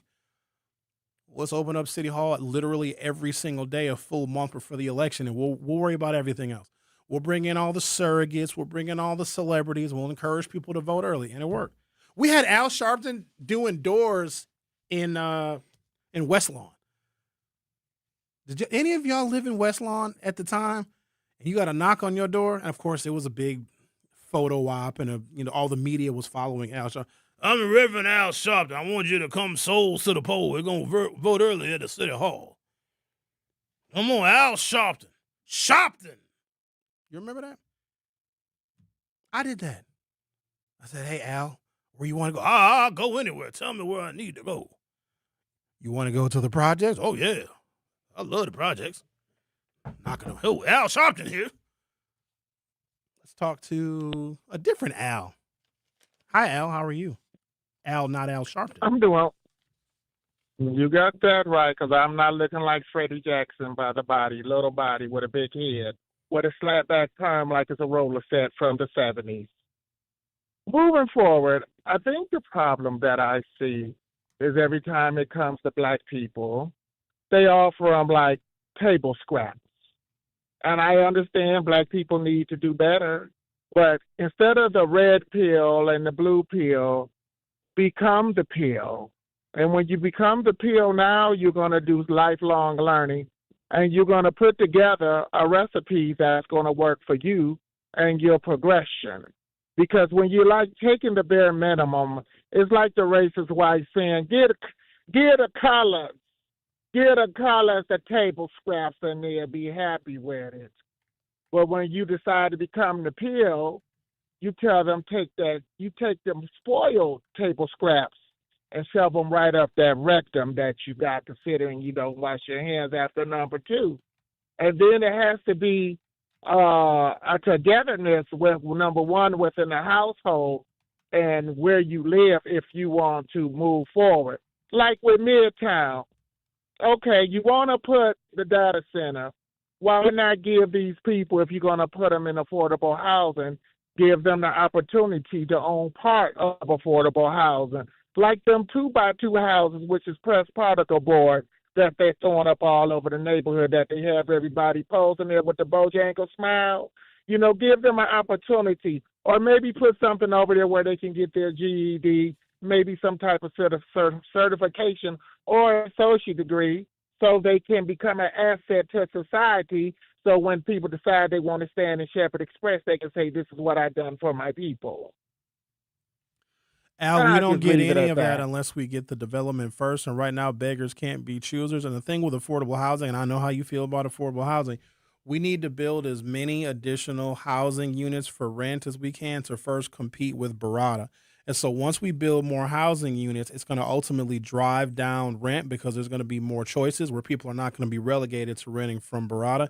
And when you drive down rent prices, we hope that with people paying a little less rent, they'll be able to put a little bit more money away, pay off their debt, pay off their bills, and improve their credit scores. And then we can help them with home ownership. But first, we need affordable rental housing because we already have organizations that do some of the stuff you said that can help people get their GEDs and their high school equivalency diplomas, and all that stuff is free. Some of that is offered through MPS community learning centers. Like some of that stuff is already here, but we have to have the development first and somebody paying property taxes with the data research facility, and then the affordable housing driving down the price of rent. Like Axe Housing, if people want to get involved in home ownership, like we've got a bunch of those organizations already. So what you said, all good ideas, but are happening right now. And because let's say we implemented what you just said over at Midtown, nobody would participate in it because we have low participation in some of those activities that you just stated going on right now.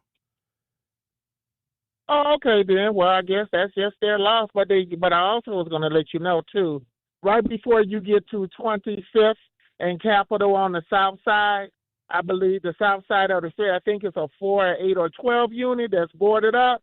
And it looks like it's a whole lot of people squatting because you see some of every diversity sitting outside right on the south side of 25th and Capitol right before you get to the corner. It's a brick Take building? It right down there.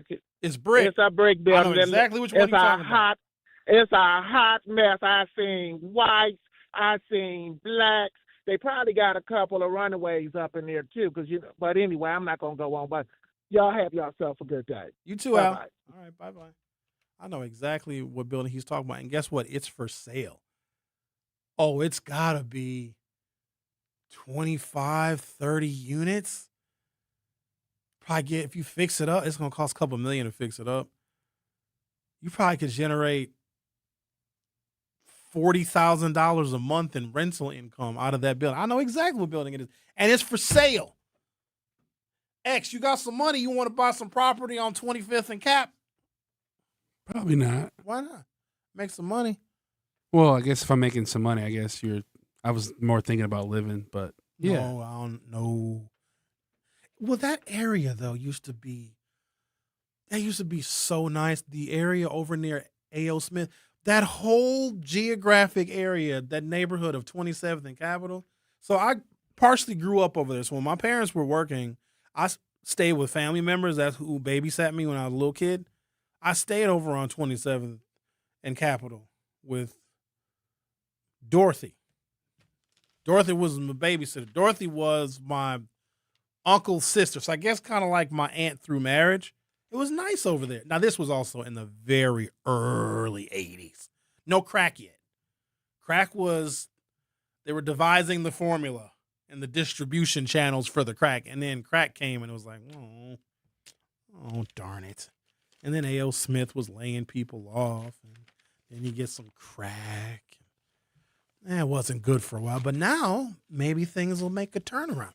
I just don't want the turnarounds of our neighborhood to be the gentrification of white people, because when they come in, like everything changes, like the political aspect changes, the dynamics of the neighborhoods change.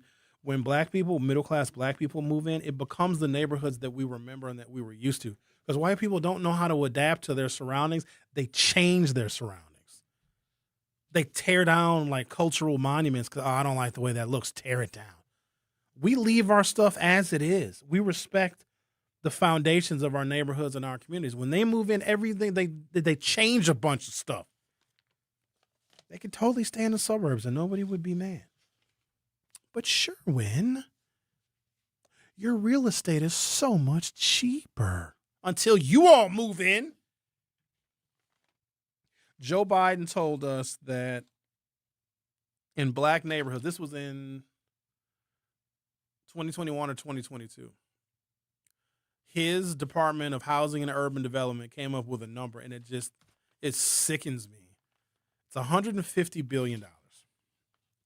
$150 billion is the amount that black neighborhoods where there's black home ownership is undervalued just because black people live there. So imagine this, $150 billion of asset equity doesn't exist because we devalue property where black people live. But if white people moved into those same properties and we moved out, that $150 billion would go right into their pockets. Like, that is the foundations of the wealth disparity. It's in housing. That is why they had housing covenants. They prevented us from buying houses. We wouldn't be in the situation that we were in right now if we were able to buy houses like everybody else could for 2 or 3 generations. And so the sentiments that created what we see right now, the people that were involved in that are still here. They have just gotten more covert. It could be overt then because there was no federal law preventing housing discrimination. And then we get a federal law. They're like, okay, well, they went back to the drawing board. It was like, we got to figure something else out. Now that the blacks can buy the houses and get equity. But they got an incredible head start. And we think that, if we get reparations, then that's going to fix everything. No, it won't, because we're too much of a consumer. We'll just spend all of our money and be in the exact same situation. The Truth with Sherwin Hughes on 101.7 FM. We'll be back shortly. Don't touch that dial. The Truth with Sherwin Hughes will be right back on 101.7 The Truth app, and 1017thetruth.com. Educators Credit Union is more than a place to manage your money. They're where your financial possibilities take shape. They're more than transactions. They're conversations about your financial goals. More than numbers, they're community advocates who support free, local events that are accessible to all. They foster community because we are stronger together. Educators Credit Union is people helping people. Become a member at ECU.com. Insured by NCUA. Membership eligibility required. In the United States, a vehicle is stolen every 31 seconds, about as long as this message. Luckily, you can take a few easy steps to protect your car in the same amount of time. Remove your valuables, roll up your windows, don't leave your car running unattended, lock your doors, and take your keys or fob. If you have information about a crime, call the police. If you suspect insurance fraud, also call 800-TEL-NICB. A public service message from the National Insurance Crime Bureau. I always had to be so good, no one could ignore me. Carve my path with data and drive. But some people only see who I am on paper. The paper ceiling, the limitations from degree screens to stereotypes that are holding back over 70 million stars. Workers skilled through alternative routes, rather than a bachelor's degree. It's time for skills to speak for themselves. Find resources for breaking through barriers at tearthepaperceiling.org. Brought to you by Opportunity at Work and the Ad Council. I'm Chris Jakimick. I served in the United States Air Force and I deployed 3 times. So in 2017, I was serving as an Air Force First Sergeant. Our motto in that role is my job is people, everyone is my business. But unfortunately in that year, I would lose my own brother, Lance Corporal Adam Jakimick, to suicide. The majority of veteran suicides are from guns. I store my weapons securely, not only for myself, but for my family. Store all your guns securely. Help stop suicide.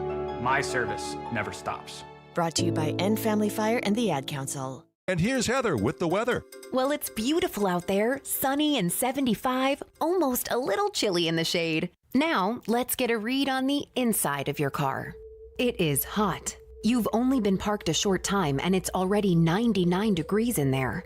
Let's not leave children in the back seat while running errands. It only takes a few minutes for their body temperatures to rise, and that could be fatal. Cars get hot, fast, and can be deadly. Never leave a child in a car. A message from NHTSA and the Ad Council. Babes, what are you doing? What? I'm just mowing the lawn. No, it's blazing hot and dry out here. Don't you remember? Smokey Bear says. Avoid using power equipment when it's windy or dry. Where'd you learn this? Oh, it's on SmokeyBear.com with many other wildfire prevention tips. Right. Thanks, honey bear. 'Cause remember, only you can prevent wildfires. Brought to you by the USDA Forest Service, your state forester, and the Ad Council. This is The Truth with Sherwin Hughes on 1017 The Truth, The Truth app, and 1017thetruth.com.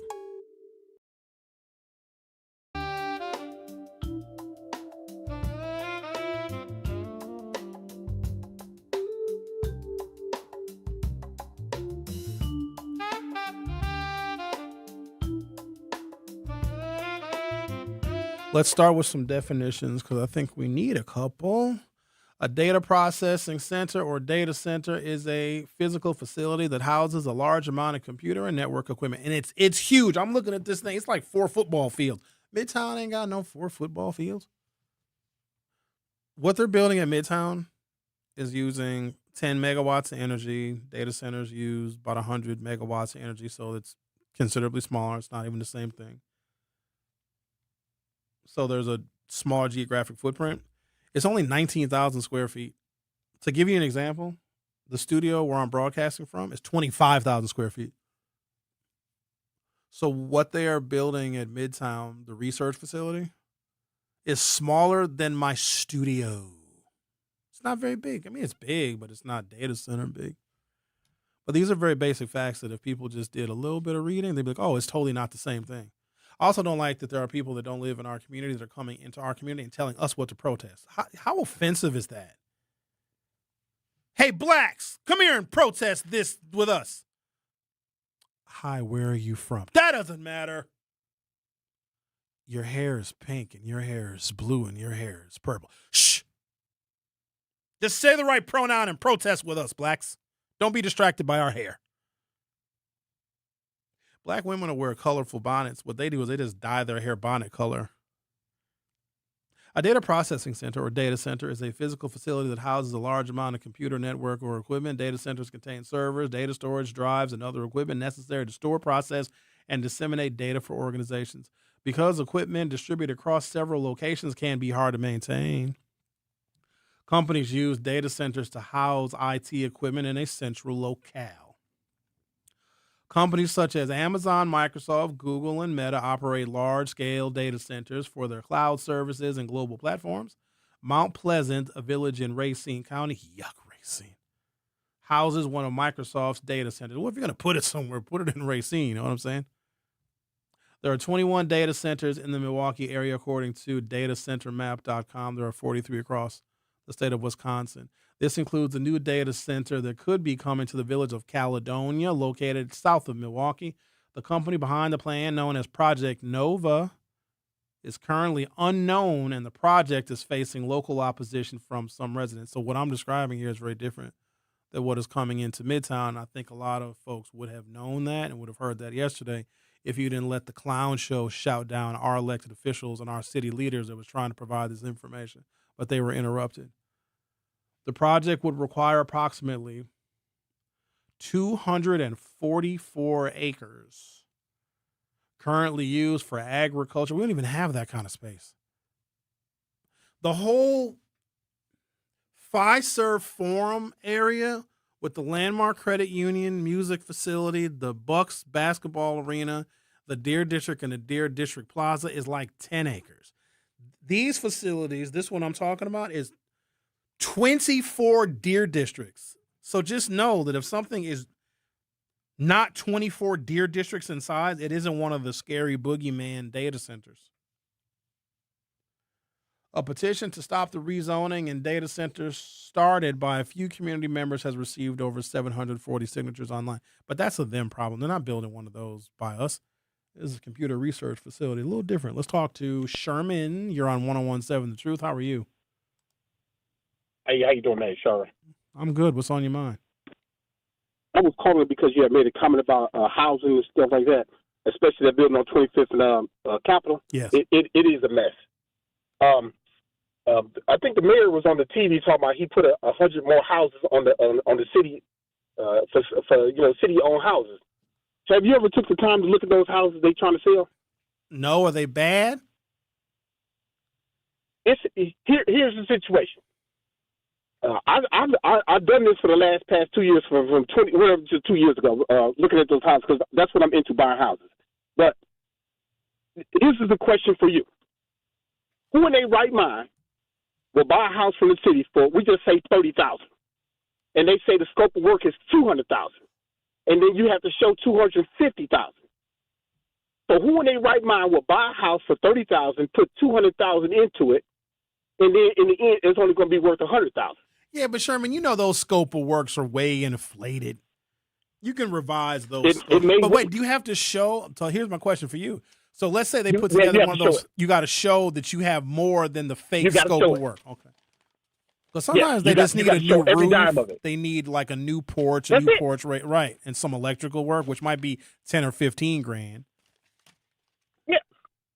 And then the crazy part about it is they get on TV and they say, we're going to make a house affordable. It could be affordable. And you had said something else. You don't like people from outside the community coming in and telling us what to do. Here it is, the people that we voted for won't let the community buy these houses from the community, in the community. And again, that number is ridiculous, and somebody needs to be slapped for even coming up with. Who in their right mind will come up with that number of 200 for a house that's already here? And this is a hypothetical. Okay. If you can get somebody to do all the work, I don't give a care what it is, for $50,000, so it leaves $150,000. Can you go to Home Depot, Lowe's, and Menards and walk out that store with $150,000 worth of material to put in a house that's already there? You can't. All right, no, fair enough. There's no way in the world there's no way in the world you can go to any store and say, I got $150,000. I want you to give me $150,000 worth of material to put in this house. We're not talking about no labor. We're talking about only the material. It can't be done. So the person who made up that number, somebody need to fire him or her. Yeah, I'm looking at one of these scopes of work right now, and actually I want to read a couple of these. These are insane. Yeah. This one is $109,000 right here. No, Sherman, you make a good point. You're right. Appreciate your call. Okay then. All right. All right then. All right, here we go. Let me get a reasonable one here. All right, here we go. 2732 and 34 North 18th Street. So that's 18th and Center. It's a duplex, so you could live in one side and your mama and your cousins and a tenant can live in the other side. Okay, they're asking $25,000 for the house. Okay, let me take a look at it now. $25,000. It's not bad on the exterior. Whoa! Estimated renovation cost. This is not a bad looking house. I mean, it ain't got no goddamn windows. It's missing a door or two, but don't worry about that. We can fix all that. Hang on now. It's a duplex. They say the estimated renovation cost for this house located at 2732 34 North 18th Street. If somebody's out riding around right now, ride down on that property. Pull up on it. 2732. It's right there on 18th and Center. They're asking $25,000 for the home as is. The total estimated repairs are $215,000. You could build a new house for that. I guarantee you, this house does not need almost $250,000 worth of repairs. It's 4 bedrooms, 2 baths, 2 stories, no garage. Doesn't have a historic designation, which is good because that puts additional restrictions on what kind of updates and improvements you can do. It's 2 units. It's a big old building. 2,600 square feet, almost 2,700 square feet. It was built in the 1905, so it's an old house. You know, them houses be sturdy. Sturdy like a big, thick lesbian. You know what I mean? Just planted. Good foundations. Well, no, that's not offensive. That's a very complimentary thing to say about one of them people. All right, this is real small print. Okay, here's an example. So these are, if you're handy, You can do some of this work on your own. It says front porches and completion of process of gutting the interior that has been started.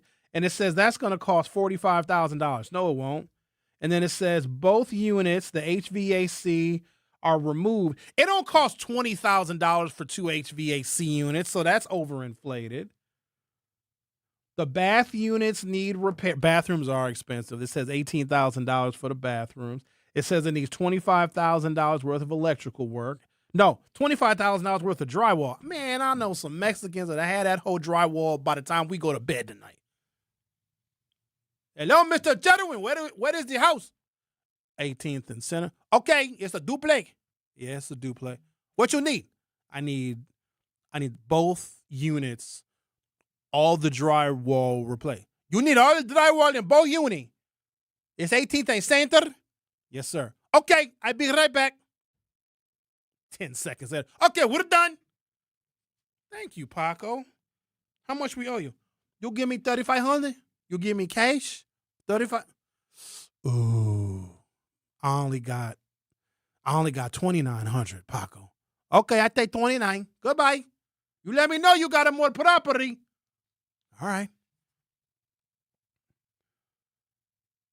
Defective and missing windows. This is probably accurate. $25,000. If you get new, efficient windows, but you won't have to replace them again. That's probably accurate. Insulation, millwork, cabinets, and flooring. The city says that's going to cost $40,000. You probably can do that for less than half of that. So $20,000 in both units for plumbing. No. Defective missing electrical, $18,000. Nah, it's not going to cost, unless you rewire the whole damn house. Take a break, come back. Take some phone calls on the other side. So this property is located at 2732. No, Sherman is right. These scopes of work for these city-owned properties are way inflated. So this house is $25,000. You got one at 3534 North 24th Place. So we're looking 2 blocks north of Burleigh on 24th Place. Here's another duplex for $25,000. This one is at 2416, 2418 North 39th Street. So we're looking, what, 2 blocks north of North. So what is that? Right?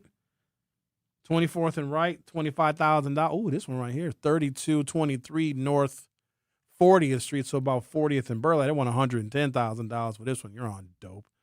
2244 and 2246 North 50. Ooh, that's a nice area over there. 50. That's the Washington Highland. What the hell is this building? Why is it pink? Hang on, let me look at this building. What the hell? What the helly? They want $118,000. Is this a house? Why is it pink and green? They say it's a duplex built in 1923. So 55th and North Avenue, that's like damn near Washington Heights. That's a decent little neighborhood. But this house is raggedy. They say they're asking $118,000. They say it needs $111,000. If you fix this house up, this is a $300,000 or $400,000 house immediately. So if you can save some money on this $111,000, they're saying, the city is saying, in repairs, you can walk into this with some equity. I wish I was handy. I wish I knew how to do more stuff. I wish I knew how to drywall and do electrical. Maybe I should have got into the trades. I'd make a killing on these properties. All right, I'm taking a break, come back, talk to some folks on the other side via 833-212-1017, 833-212-1017. The Truth with Sherwin Hughes. I'll be right back. You are listening to The Truth with Sherwin Hughes on 1017 The Truth, The Truth app, and 1017thetruth.com. Hi, this is Sherwin Hughes from 1017 The Truth, and I want to talk to you about something bigger than just buying a house. I'm talking about building a legacy. Owning a home isn't just about 4 walls and a roof. It's about giving your kids a place where memories are made, where birthdays are celebrated, and where they always belong. It's about planting roots, knowing your neighbors, waving from the porch, and being a part of a community that feels like family. If you've been renting and wondering if home ownership is even possible, Axe Housing is here to work with you. An Axe Housing coach will help you create a plan, a budget, and move step by step toward owning a place you can truly call your own. They've already helped over 4,000 families become homeowners, and many are paying less than they were paying for rent. Don't let where you are today stop your family's tomorrow. Start your journey at axehousing.org. That is ACTS housing.org. Your legacy begins at home. Life's better with American Family Insurance because we know you love working weekends. If it means working on your dream home, both inside and out. And we're here to help protect those dreams so you can enjoy peace of mind. Save up to 40% when you bundle home and auto. American Family Insurance. Get a quote and find an agent at amfam.com. Products, pricing, and availability vary based on where you purchase insurance and by state. Some exclusions apply. American Family Mutual Insurance Company, SI, and its operating companies, 6000 American Parkway, Madison, Wisconsin. When a warrior faces adversity, he fights through it. He finds a way. Freedom isn't free. Rolling strong. Belief. Believe you can, and you will. Wheelchairs for Warriors provides mobility solutions to veterans and first responders injured in the line of duty. Join the mission and visit wheelchairsforwarriors.org. Here's the deal. We gotta set ourselves up. See, retirement is the long game. We gotta make moves and make them early. Set up goals. Don't worry about a setback. Just save up and stack up to reach them. Let's put ourselves in the right position. Pre-game to greater things. Start building your retirement plan at thisispretirement.org. Brought to you by AARP and the Ad Council. This is The Truth with Sherwin Hughes on 1017 The Truth, The Truth app, and 1017thetruth.com.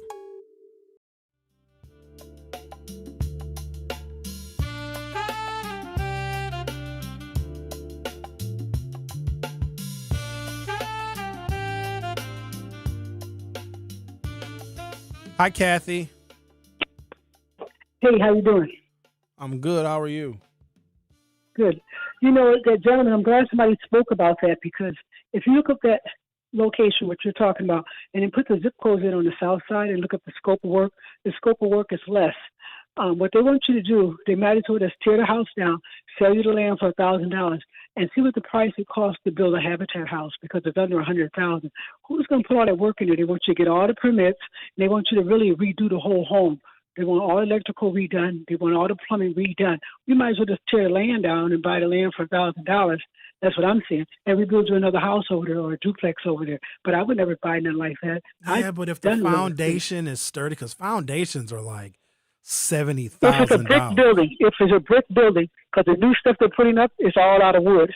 I was way south yesterday. Well, you know that if you build a new facility, it has to meet certain like qualities, and the architecture's got to be very, very specific. So when a lot of people think about building a new house, they want to be able to build a new house in the way that they want to design, but you can't. A lot of these houses actually look good, and they've got great character, and they fit with the neighborhood, because you had former Alderman Tony Zelinsky that built a house on the south side that didn't fit with the neighborhood. Right. And then the other one is that what's his name did the same thing. County exec, what's his name, Abley. He went ahead and did he wanted to, while they're having a hearing, they had the house torn down. So people do what they want to do. They don't let it stay there. Talk to these aldermen, and not just your aldermen, but the inspector to put all those building codes in there, because I've seen stuff before. You know, I'm just saying, I don't care what they say. You have to figure out, get a new house like Habitat does it. It's simple for them to do it. Let's do it for that. Yeah, but Habitat has got limited capacity. But Kathy, I got to take a break, and I got another call, and I got guests coming in. Black people are ripping them off in the inner city for them houses. I wouldn't buy none of them unless it's brick. Oh, thank you, Kathy. Have a nice day. All right, you heard, Kathy. I'm not buying none of them houses unless it's brick. Lisa, you're on 1017 The Truth. How are you?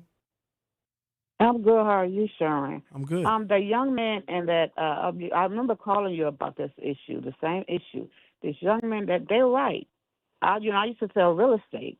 People, one thing you want to, these houses are old. You got to realize these houses were built in the early 1900s. You better check that foundation.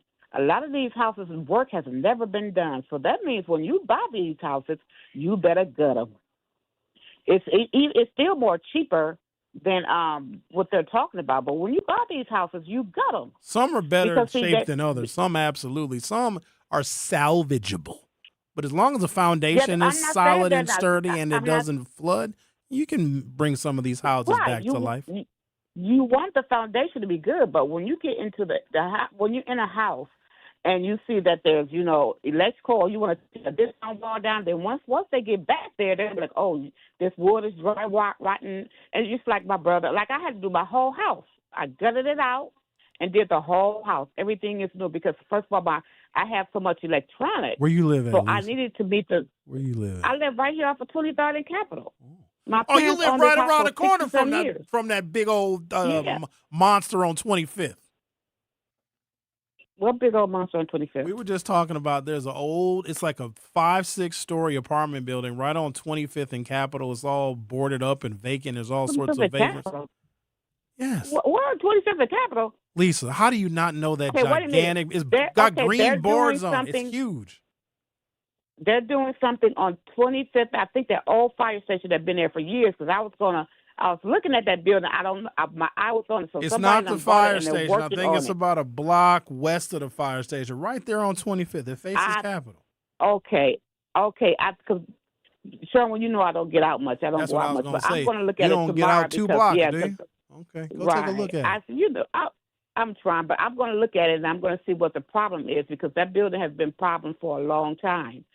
So, because there's been a lot of people, going in and out. But, when I tried to get a property right down the street, and I told you when I called, and I tried to get that property, I called the alderman. They're not going to do anything. You have to go to the City of Milwaukee Department of Real Estate to look at the list. But Lisa, I got to go. I got to go now. Well, let me just say this, Sherwin. I got to go. Why are they just, I swear. The Truth with Sherwin Hughes. We'll be back shortly, and we're going to be doing our segment Forward Together with kids and our friends at City Forward Collective. You are listening to The Truth with Sherwin Hughes on 1017 The Truth app, and 1017thetruth.com. For 75 years, the Muscular Dystrophy Association's voices have thundered through the halls of Congress.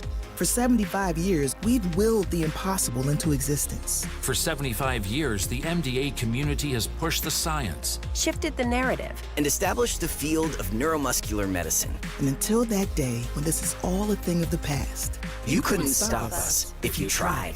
Join us and celebrate 75 years of breakthroughs at MDA75.org. You can't buy a best friend. You can love them, walk them, pet them, and care for them, whether they want you to or not.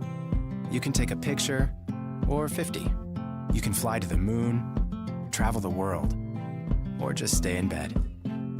You can't buy a best friend like that, but you can adopt one. There are millions of pets waiting for a best friend just like you. Help us save them all at bestfriends.org. Talking about guns with others might not always feel comfortable, but it could save a life. Here's a way to start a conversation. Your family is going over to your neighbor's home for dinner for the first time. How would you ask if there are any unlocked guns in the home? Hey, we're so excited for tonight. Before we come over, though, may I ask if there are any unlocked guns in your home? Our guns are stored securely, locked in a safe that the kids can't access. Awesome. Learn how to have the conversation at agreetoagree.org. Brought to you by the Ad Council. Wherever there's a need in our communities, there's a United Way. Improving lives so everyone can thrive. Where more people can gain access to health care and nutritious food for their tables. Where more community members can benefit from financial education and get connected to local resources for housing support. And where children are given more chances to reach their full potential. Community is where we find our strength and where we share our hope. United is the way. Visit unitedway.org. Are people around me safe when I vape? Science does not support that belief. Exhaled vape emissions linger in the air, affecting indoor air quality and bystanders in the same space through secondhand exposure. Vaping emissions can also accumulate on clothes, hair, dust, and furniture, leading to exposure risks to bystanders of all ages. And vaping around a pregnant person can lead to serious health impacts on fetal and childhood development. Enough with the puff. Learn more at ul.org/vaping. My mom has decided to learn to paint, and she's good. My dad's now into creative cuisine, and I've already put on 6 pounds. Learning new things comes with age. My mom, she started forgetting my name and what we're talking about. Forgetting well-known things doesn't. Memory loss may be a sign of Alzheimer's disease. Early detection gives you and your loved one time to plan for the future. Learn the warning signs of Alzheimer's at 10signs.org. Brought to you by the Alzheimer's Association and the Ad Council. You're listening to Milwaukee Black Talk on 101.7 FM. The Truth. And 1510 AM. W269DL. Milwaukee. A Milwaukee Black media company. More of The Truth with Sherwin Hughes is next on 101.7 The Truth, The Truth app, and 1017thetruth.com.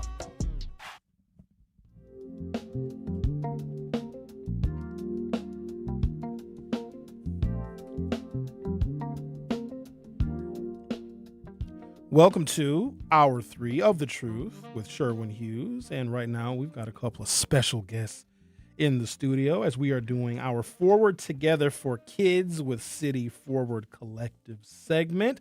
Today our topics are going to be service, schools, and the cross-sector solution. And of course we have Coleston Morgan Jr. in the studio. Welcome back, Coleston. Always good to be with you, Sherwin. Always good to have you here. And a special guest, Dr. Stephanie Manny Hartlaub, who is the Senior Vice President and Executive Director of City Year Milwaukee. Stephanie, welcome to the program. Thank you for having us, Professor Hughes. Well, look at that. Thank you so much for the compliment. I feel like this interview is going to go very well. Let's dig right in. Stephanie, to you. Reading proficiency in Milwaukee is amongst the lowest in the country, and the city is right in the middle of a major literacy fight. Please tell us how City Year fits into that picture. City Year is serving, myself and Lauren Feaster are serving on the Milwaukee Reading Coalition's commission to really bring partners from around the city together, the school district, charter school leaders, philanthropic leaders, business leaders together around the plight of literacy in this city. And that work is ensuring that our teachers have access to the training that they need to thrive, to create the conditions for our young people to thrive in the classroom. We have been, the coalition led by Joanne Anton and Dr. Howard Fuller have been working diligently with DPI, Department of Public Instruction, to ensure that those dollars are coming to the city to be able to provide our teachers with the necessary training. We have what I call hit a spot of trouble. In that commitments were made, promises were issued, and now those promises are not being upheld by our partners at Department of Public Instruction. From my vantage point, this is the first time, and I'm old, Professor Hughes. I've been in this education game in Milwaukee for over 30 years, and this is the first time that you have seen Milwaukee Public Schools, charter schools, philanthropic leaders, folks from the MMAC, City Year, other organizations coming together under the leadership of Cavalier Johnson to ensure that our scholars are getting what we need. Milwaukee wants to be great, and we have a plan in place to be great, and the Department of Public Instruction is getting in the way by not deploying those dollars. There are seats at the table for all of us. There's a seat at the table for the Department of Public Instruction really to come in and join us in this work that we are trying to do to improve literacy rates here in Milwaukee. We can look at all the data that Coleston has shared through City Forward Collective, the data that has been shared through data we can use about Black youth achievement in Milwaukee, and it is atrocious. It is unacceptable. The fact that we are not all rioting in the street on behalf of our scholars and what they deserve is something that we need to get our heads wrapped around. So I want to invite Jill Underly, Dr. Underly, to the table to come and talk about what we can do together in Milwaukee. At City Year, we feel like we are being a part of the solution by being at the table, by deploying these amazing 17 to 25-year-olds into schools to serve as tutors, to serve as support for our scholars. And we are complementing the work that classroom teachers are doing, but we need these dollars, we need this training, and we need DPI to step forward to be a part of the solution for kids in this city. We need DPI to show us that they care about Black scholars in Milwaukee. And they're going to show us by showing up at the table and releasing these funds, because I will say to Dr. Underly, our scholars cannot wait. I know she heard that loud and clear. Dr. Stephanie Manny Hartlaub is a senior vice president and executive director of City Year. One of the other organizations that is very much at the table is City Forward Collective. And a brief intro about City Forward Collective. They're a Milwaukee-based nonprofit working to ensure every Milwaukee child receives an excellent education at a high-quality school of their choice. And in studio is Mr. Coleston Morgan Jr. I know you're not going to make me follow that. No, I know, but I want to make sure that you're getting your due, because you guys are a tremendous support to our overall goals of just lifting the boats of our young people. And what I often do is I connect how educated our young people are determines the future economic progress of the city of Milwaukee. Yeah. And I hear a lot of folks say, oh, we need jobs in the city of Milwaukee, 100%, but we also need a workforce that can take advantage of the jobs that are coming. Because if we do get economic development, we get jobs. What we don't want is people that live elsewhere, outside of the city, outside of the county, to take advantage of job opportunities that should be reserved for people here. So the better educated our children are, the much more likely we're going to have a Milwaukee workforce that was educated here. Coleston, Milwaukee's education crisis is not solved by just one school. This is a real collective effort. Tell us about that. Yeah, look, let me start by just amen to everything the Dr. Manny Hartlaub just shared here. You know, when we look at the data, and Sherwin, I think last time we were on, we were talking about the report that we at CFC put out about the crisis on Milwaukee's north side. Since the last time we were on, we've got yet another report that puts this in national perspective.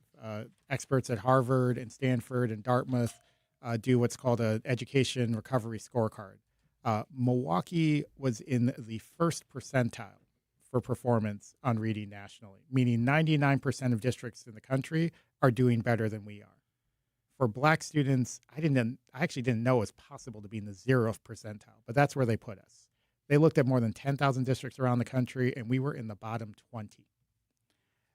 When we say this is an emergency and a crisis, when I say that Black student outcomes, Black student literacy and reading outcomes in Milwaukee are worst in the nation, I don't say it with any joy, but I mean it. Like, not better. Mississippi's doing better. Detroit's doing better. Baltimore's doing better. You pick your place. They are doing better than us, because we need a seriousness of purpose and leadership across the board that comes to that table that Dr. Manny is talking about. So all I'll say is, we too at City Forward Collective are members of the Milwaukee Reading Coalition, and, strongly support the coalition's call for, Dr. Underly and the Department of Public Instruction to get back to the table. You asked me about more broadly, however, not just on the reading issue. We know we got work to do. We know this is a generational problem in our city. We are now a city where half of our students are educated outside of Milwaukee public schools. And I think far too often our discussion breaks down into, oh, it's MPS's fault, or, oh, it's everybody else's fault. And we end up fighting against each other, divide and conquer. Meanwhile, the state is off doing whatever they're doing. And, who loses in all of this? Our students, our families, our community. And so what really excites me is that we're starting to see organizations move in different ways around this issue. And one of the things, I'm excited that organizations like City Year are starting to serve students, in other spaces, because that's where our kids are at, right? Like, we got to go to where the problem is. And yes, we got challenges that we got to address for our students who are in Milwaukee public schools, but this reading crisis is not a Milwaukee public schools crisis. It's a citywide crisis. And so we've got to make sure that wherever our students need that support, that's where we're moving those resources. We got to care more about the kids than the labels and the sectors and the systems. I think I'm borrowing Dr. Fuller's framing on that, which is usually a good place to be. Coleston, other than the many, many partners that are at the table, your organization, City Year, a whole bunch of other ones, where's the urgency? Because, I don't know if we can get, this is a 911 level, extinction level event kind of emergency. Where is the urgency from, let's say, policymakers, local policymakers, state policymakers? Because I just don't want just the organizations to be sounding the alarm. Shouldn't there be broader urgency kind of spread throughout the community? Look, I think we're starting to see that. We have called for a long time for bold leadership, from the mayor. He's at the head of the table on this, right? He's the one who pulled together this, co-convened this initial conversation. He's, he's leading the charge on this reading coalition effort. Thank you, Mayor Johnson, for your leadership on doing that. Where is everyone else? I don't know, right? Far too often, we just want to sort of politely, sort of Milwaukee nice these conversations away and, pretend to look on the bright side. And I get it. It's hard. I don't like being out here talking about, 9 and 10 of our kids not being able to read, but 9 and 10 of our kids are not reading on grade level. That's what the assessment results are telling us year after year after year. And we're actually moving backwards. That education recovery scorecard I told you about, we were 3.5 years behind the national average in 2015. We're now 4.5 years behind. Our students are actually doing worse now than they were 10 years ago. So you're right. Whatever, I don't know what's above a 911 emergency, but that's where we're at. And it's going to take collective action and collective effort and collective will. And that needs everyone at the table. And, we are starting to see that. You're starting to see corporate and philanthropic leaders. You're seeing more of our community organizations step up to support all of our kids and all of the schools that they go to. It's time for the state to catch up. Dr. Stephanie, you came up through public education yourself. Can you tell us what keeps you involved, engaged, and grounded in this work? Because it is indeed work and it's tireless. So what's your motivation? My motivation is that I believe that every Black scholar in Milwaukee should have the opportunity to be educated in a space where they are seen, they are heard, where they are able to develop the tools, the skills, and the dispositions that they need to thrive in life. I will not get off of it. I know people are often taken aback by the fact that I speak to specifically Black kids. But I believe if we can rise the tide for those scholars, that everyone else will come along. The state of education for Black scholars in this city keeps me up at night, but I think it also wakes me up in the morning ready to fight, ready to do all of the things that need to be done to ensure that City Year can be a part of creating the conditions for them to thrive. I have the privilege every day of working alongside some brilliant 17 to 25-year-olds because, young people will keep you right and they will keep you righteous.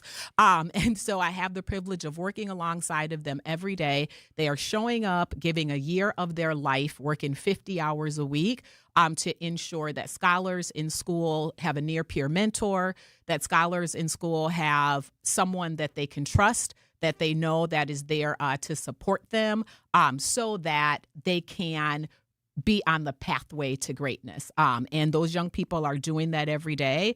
I also feel like the benefit to the young people that show up to serve is that they are also being developed, right? They are deepening their communication skills. They're deepening their ability to project manage. They're deepening their ability to work across lines of difference.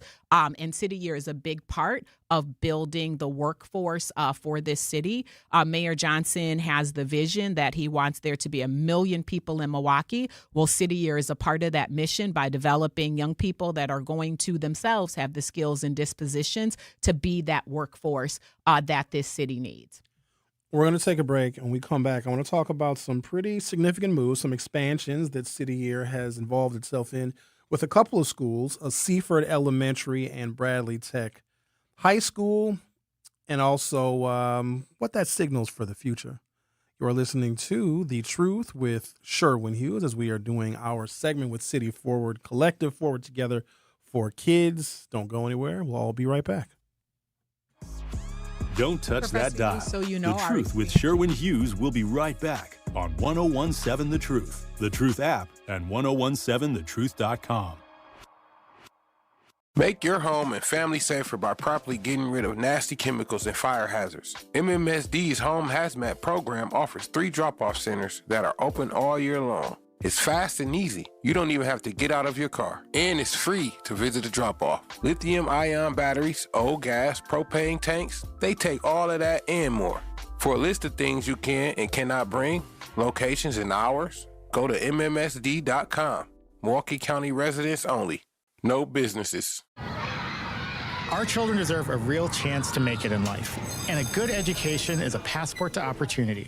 At City Forward Collective, we're working to make sure there's a great Milwaukee school for every Milwaukee family, because more good options lead to better outcomes. And who doesn't want that? Together, we can give every child the foundation they need to thrive, and a stronger future for kids means a stronger future for Milwaukee. To learn more about our mission, visit us at cityfordcollective.org.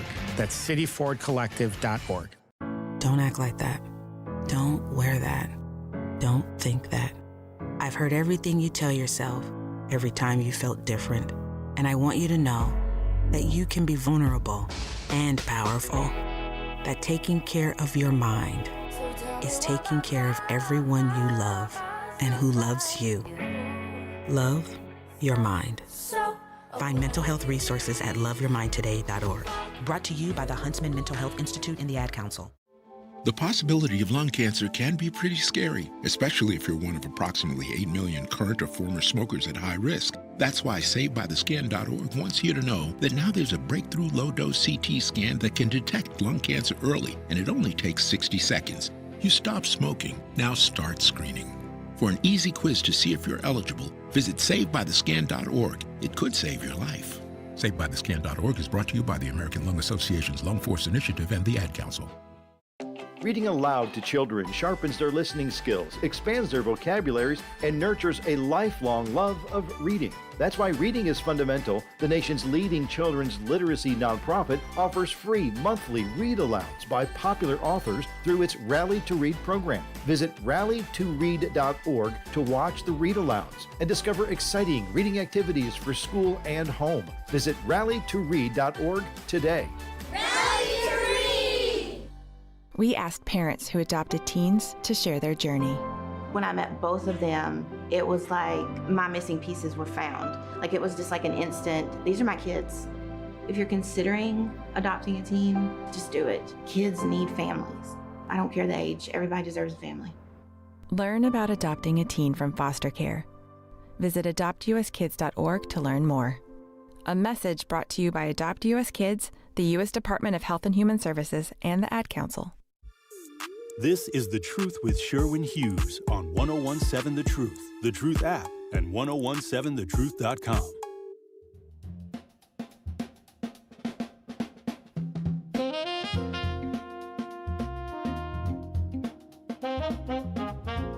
Welcome back to the program.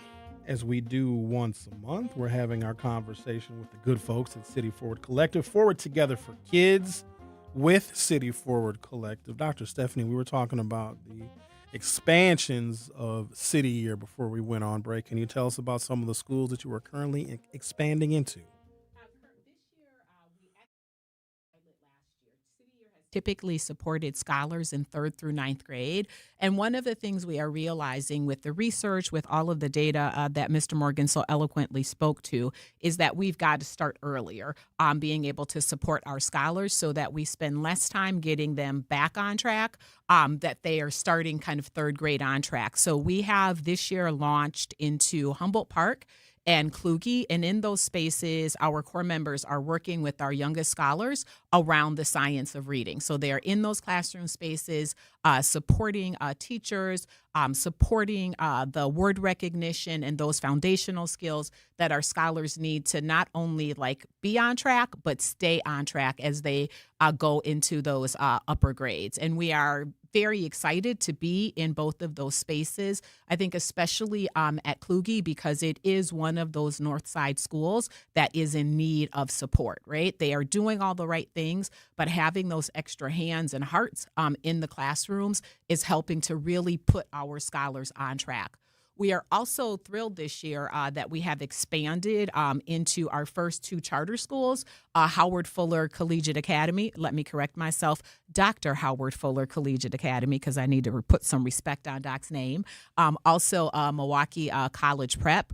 And as we have talked about this crisis around literacy on the north side of Milwaukee, we have chosen to expand in those spaces because we believe that we need to be where the need is. And so we are expanding into those spaces. It has been an excellent year, start off launch for both of those partnerships, and we hope to continue to expand our services into those spaces on the north side of Milwaukee. One thing that I did not mention about our core members is that the majority of our core members are young people of color, and most of them are college grads. And so bringing them into those school spaces, allowing our youngest scholars to see what the possibilities are, allowing them to be in spaces to look up every day and to see themselves and to see what the possibilities are, I think is so much a part of the work of City Year. I always say about our core members that some of them are in this space of figuring out what they're going to do next in life, and they are walking into these buildings, and our scholars see them as well, I don't know if Jay-Z is still popular, but I feel like they see them as the next Jay-Z's and Beyonce. I was saying this morning, I went and walked into Humboldt Park because it's Carnival Day. And one of the kids, when I walked in the door, ran up to me and gave me a hug because I'm wearing this cool City Year tie. And I know that baby did not think I was 17 to 25, but what they knew is that I was wearing red and I was part of people that were in that building to support their growth and be there for them every day. So the hope is that those partnership opportunities and those expansions will continue as we invite more young people in this city to service. We are grateful for our partnership with Milwaukee Public Schools. They have been excellent partners with us over the last 16 years, but we also want to ensure that we are in the spaces where the need is the greatest. You're listening to Forward Together for Kids with City Forward Collective. My special in-studio guests are Mr. Coleston Morgan Jr. and Dr. Stephanie Manny Hartlaub, who is the Senior Vice President and Executive Director of City Year Milwaukee. Coleston, they tell me there could potentially be some action, legislative action and electoral action that people can take. Can you tell us about that, and also an upcoming election in August? Yeah, well, this is Wisconsin. We've always got something on the ballot. All jokes aside, I think we are all starting to see, like, the governor's race is getting a lot of attention. There are legislative elections that are also coming up, and here in Milwaukee, those primaries are coming up very quickly. August 11th. I think early voting starts the last week of July for those. One of the questions that I think we've got to put to these candidates is, as they are laying out their agendas and their priorities, one, are they speaking to the challenges and the realities here in Milwaukee? Or are we just getting talking points that, some out-of-state consultant farmed in that, they poll tested that don't make sense for our community and our community's needs? What is their plan to address the fact that of the 55,000 students on the north side of Milwaukee, the overwhelming majority of them who are Black, just 18% of them are in schools that meet the state's standard for quality? What is their plan to address this worst in the nation reading crisis and the fact that 9 in 10 Black kids are not being taught to read and performing on grade level? And when the answer is just we're going to fully fund our public schools, are they willing to acknowledge and address the reality that here in Milwaukee, that means you're leaving half of our kids out? We're seeing leadership from the mayor. We're seeing leadership from our civic and philanthropic community. We're seeing leadership from leaders like Dr. Manny Hartlaub and City Year that are going to where the problem is. We need our political leaders to step up and embrace all of our kids in all the places that they're going to school. And I think that's a test that we've got to hold these candidates up to as we look towards the elections in August, as we look towards who's our next governor, as we look towards the next 2 and 4 years and the consequential decisions that are to come. Of the candidates that are running for governor, it's entirely up to you whether you want to mention names or not.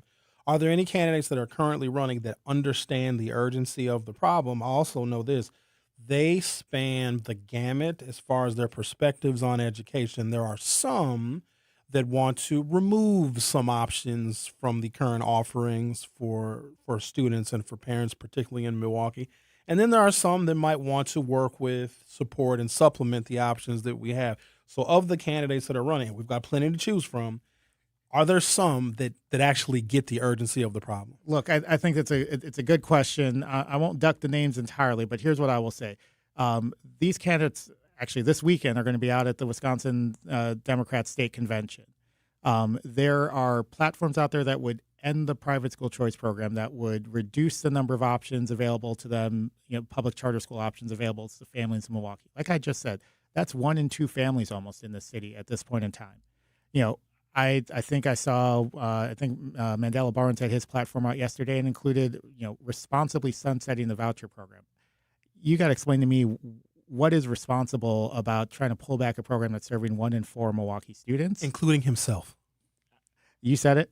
I don't think there's a responsible way to do that, and he's not the only one, right? So preview of coming attraction in the next week or two here. We're listening, we're watching, we're paying attention. These candidates are laying out their policy platform sort of as we speak.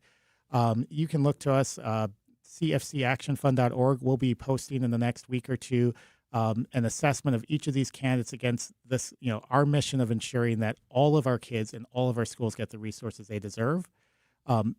We are paying attention, and our encouragement to voters: make decisions, make informed decisions based on the facts, not the talking points and the slogans, because the facts here in Milwaukee don't always match what national, out-of-state special interest groups want you to believe. Sherwin, can I just add to that? Please. City Year, I want to say, is a nonpartisan organization.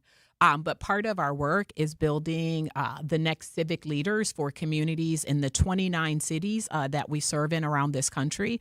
In this country, voting rights are under attack. And so as Celestin is speaking to what candidates support what you believe in, it doesn't matter if you don't make a decision if you're 18 years old and older in this country to vote, right? So to your listeners, I say, understand what the platforms are. Get aligned on who you believe in, but let your ballot speak for you. If we don't decide as a people that we are going to engage in our rights that are given to us in this country, then they are under attack and they will be taken away. We see that happening around this country. And so you have to stand up. You have to let your ballot do your talking. So take advantage of the opportunities that are being provided to us. And again, City Year is nonpartisan. The school year is about to wrap up. I'd like to ask each of you, what gives you hope? Celestin, I'll start with you. What gives me hope is that here in Milwaukee, despite the divisions that we sometimes hear in the political noise, we are seeing an effort emerge that is cross-sector, that is broad-based, that says we are not going to continue to accept the reality of being literally at the bottom of the list nationally. What gives me hope is the work that our educators are doing, our schools of every sector are doing, that our young leaders, like those in City Year, are putting forward, and and any number of other organizations I could be lifting up here too. Our kids deserve that. There are lots of people who are doing good work. I've yet to come across anybody in this education space who doesn't want to see good things happen for kids. But that actually requires us to put our shovel in the ground and do some work. And I think more and more people, certainly here locally, are putting that shovel into the ground. We still need more partners to get on board. There's still some empty seats at the table. DPI, come on in. But we're seeing something emerge that I think if we can build on this, we have an opportunity to finally change a trajectory that has been going in the wrong direction for a generation. Dr. Manny Hartlaub, what gives you hope? What gives me hope is that City Year, one of our values is the belief in the power of young people. So what gives me hope are the young people that are showing up at City Year. We have 33% of them that have signed up to come back for a second year, whether that is being a team leader, whether that is part of our Teaching Pathways program. So they give me hope about the future because no matter what the challenges are, they're continuing to show up and do very challenging work with a great mindset and a belief that they can make a change. What gives me hope is folks showing up and all the people, different beliefs, but that are showing up on this Milwaukee Reading Coalition, where I feel like for the first time as an educator in this city, that people are truly deeply focused on what is best for kids. They're setting their politics to the side. They're setting their personal disagreements to the side, and they're showing up and they're saying, we are demanding that people in this state come to the table and do right by our scholars because they deserve no less. As a young person that came through Milwaukee Public Schools and was a non-reader, I always tell people, by third grade, I couldn't get it right. So they gave me the opportunity to do it again until I got it right. As a person that worked in Milwaukee Public Schools for over 20 years and worked at CFC, I've never seen anything like this. And so it gives me hope that we as adults are able to focus on what is best for kids. And we hope that this conversation has inspired our listeners. Where can people connect with City Year Milwaukee? They can go to our website, cityyear.org/Milwaukee, and find out about opportunities to serve. If you know a 17 to 25-year-old who is looking, they don't have to want to be a teacher later, who is looking to be of service to this community, who are looking to develop their own skills, hit that website up and you'll find out information there. If you want to support the amazing work that City Year is doing on transforming the lives of young people in schools in every sector in this city, please give. This work is not free.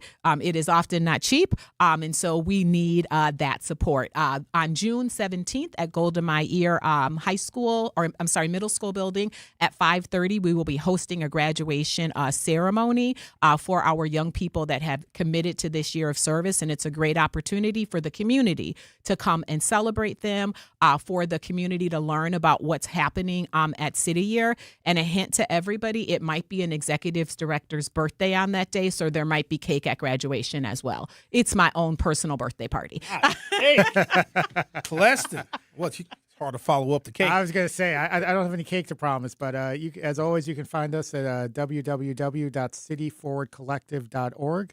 Or on socials at CFC_MKE. This has been Forward Together for Kids with City Forward Collective and our in-studio guest, Mr. Celestin Morgan Jr., and our special guest, Dr. Stephanie Manny Hartlaub, who is the Senior Vice President and Executive Director of City Year Milwaukee. Thank you so much to both of you, and let's get to work. Thank you. Appreciate it. The Truth with Sherwin Hughes will be right back. You are listening to The Truth with Sherwin Hughes on 1017 The Truth app, and 1017thetruth.com. I'm Sherwin Hughes, and I know the power of Stars and Stripes Honor Flight firsthand. As someone who's been on an honor flight, I can tell you it's a day you'll never forget. Stars and Stripes Honor Flight gives our oldest veterans who served in any location in June of 1975 or earlier a free one-day trip to Washington, D.C. for veterans. Airfare, meals, a coach bus tour, and special flight apparel are all included. It's a day of honor, gratitude, and camaraderie. Veterans who served in the Vietnam or Korean War go to flySSHF.org and ask for an application. Educators Credit Union is more than a place to manage your money. They're where your financial possibilities take shape. They're more than transactions. They're conversations about your financial goals. More than numbers, they're community advocates who support free, local events that are accessible to all. They foster community because we are stronger together. Educators Credit Union is people helping people. Become a member at ECU.com. Insured by NCUA. Membership eligibility required. Not completing high school is more of a social thing than it was an academic thing. Even though all these years have passed, I still had that longing to have my diploma. At age 30, Carissa finished her high school diploma. If you're even considering getting your high school diploma, you can do it. No one gets a diploma alone. If you're thinking of finishing your high school diploma, you have help. Find free adult education classes near you at finishyourdiploma.org. That's finishyourdiploma.org. Brought to you by the Dollar General Literacy Foundation and the Ad Council. Hear that? That's the sound of your life. Perfectly imperfect. Beating in rhythm to the world you've created. But every time you drive after drinking, the music gets drowned out. Your life sounds pretty great. Don't let a buzz ruin it. Buzz driving is drunk driving. Don't drive buzzed. A message from NHTSA and the Ad Council. Doctors Without Borders is delivering life-saving medical care where it's needed most in communities around the world.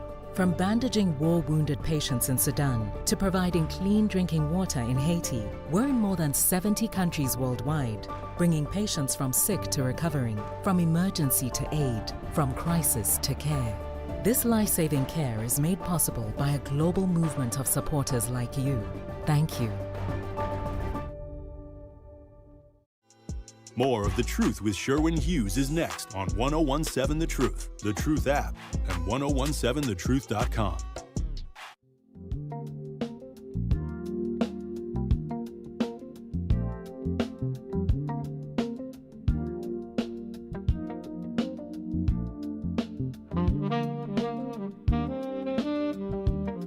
Now, I'm trying to figure something out. and I am looking for some clarity. Maybe you can provide it. If you attended the meeting at the Midtown Walmart yesterday, you saw a number of people, most of whom don't live in that district, but they were very much opposed to the computer research facility in which they are conflating that with a data center, keeping in mind the facility that they're going to be putting in the old Walmart is only about 12% or 19,000 square feet of the space. A typical data center is something like 244 acres, so it's not even remotely close. But the people that were there were very much in opposition. And so we asked you all a question, because I love to ask you all questions because I have an inquisitive temperament. So we ask you questions via YouTube. Now, if you haven't done this already, I'm going to get all this out of the way and make sure we're all signed up. Go to 1017 The Truth on YouTube, hit subscribe. You'll be able to view live in studio cameras of the program and also participate in not just the YouTube chat, which is very lively, sometimes X-rated. Here's what I'm glad for. I'm glad that you all are not allowed to send pictures in the YouTube chat because it would be all nipples. I know it. But you can participate in our YouTube poll. And the question is, do you support or oppose the data facility plan for Midtown? And we had a very long discussion about it. It's not just the computer research facility. It's a library. It's affordable housing. It's going to be a storage unit. They're even going to put some city offices and some city departments over there, which I think is a good thing because I would rather people have access to the city government right in their neighborhood instead of always going downtown. I used to work at City Hall. It was a very nice building, but you shouldn't have to go there and stand in the hallway or wait to talk to your elected representatives. You should have access right in your community. And so we asked you the question because if you listen to everybody else, including the clown show people, they will tell you that anything relating to computers and facilities and data research is all bad. And so we asked you this question via YouTube, and I'm shocked at the responses. We asked you, do you support or oppose the data facility plan for Midtown? 55% of you all support it. Well. Doesn't that go counter to the narrative that those other people are trying to shove down your throats? And I find this to be a very interesting and an extremely important moment that when we have our conversation explaining the details, see, they didn't want the alderperson. This is the most offensive thing to me. And this morning I started the show on 10. I was really frustrated because we allow people that don't live in our community to come in and interrupt our elected officials when they're trying to provide us information. That's what that session was about yesterday, and they shouted down an alderman that they don't even vote for. And here's why that has horrible repercussions, because a lot of us will say, oh, Sherwin, my alderperson isn't doing anything. And so when you have people that don't live in that neighborhood coming to an informational meeting and blocking the alderperson from giving that information because they're booing at him and shouting him down, the information is not getting out. And if the information is not getting out, then you are going to assume that your alderperson is ineffective at their job. I want us to place the blame in the right places. Now, there's 2 more meetings, and I put it in the YouTube chat. I don't know how long ago. I got the meetings here. One is going to be a week from today, Thursday, June 18th at the Midtown facility from 5:30 until 7. And then there's another one that is planned for a Saturday in July. I'll get you that date in just a second. So a week from today, from 5:30 until 7, if you want more information about the overall development, including the library and the affordable housing, just a moment on the affordable housing. We have to build more units. We do. And I know some of you have your negative perceptions of affordable housing. And here's the thing, when we say affordable housing, it still ain't going to be cheap because housing is just damn expensive no matter what. But the more units we build everywhere, all throughout the city, the more supply we have. And if there is more supply, then you will have more options than to renting from places like Barada and Katz and a whole bunch of these other companies that know that they have the monopoly on rental property. So I want you all to just have a deeper understanding and have a little bit more patience when people say they want to build more housing, because the more housing we have, the bigger the supply, then price is ultimately going to have to come down. And right now, it's too expensive. It is. And most of you would probably agree. June 18th from 5:30 until 7 at that Walmart site right there at Midtown. And then Saturday, June 27th, so it's not July, so it's a week after that. So Saturday, June 27th from noon until 1:30 at the old Walmart, and you enter on the west side of the building. I'm going to go to the next one. I don't know if I need to go to both of them, but I want to confront the people that we know don't live in that neighborhood. And I say that because when we ask the people that participate in this program if they support this facility or not, and it's not just the computer research facility, it's the entire development. And my concern is people that don't live in our community should not be allowed to come in and shout down the alderperson that they don't vote for, and they should not be opposing development. If the development is going to be opposed, which it is entirely the right of the people of the 2nd District to say, you know what, we don't like this, we want to go in a different direction, but let the people of the 2nd District make that decision instead of people with blue and pink and purple hair. They already have a decision-making problem. They got a bad decision-making problem when it comes to hair dye. Remember when people used to be just had black hair, brown hair, and blonde hair? Remember those days? Remember the days of normal hair? Hold on a second.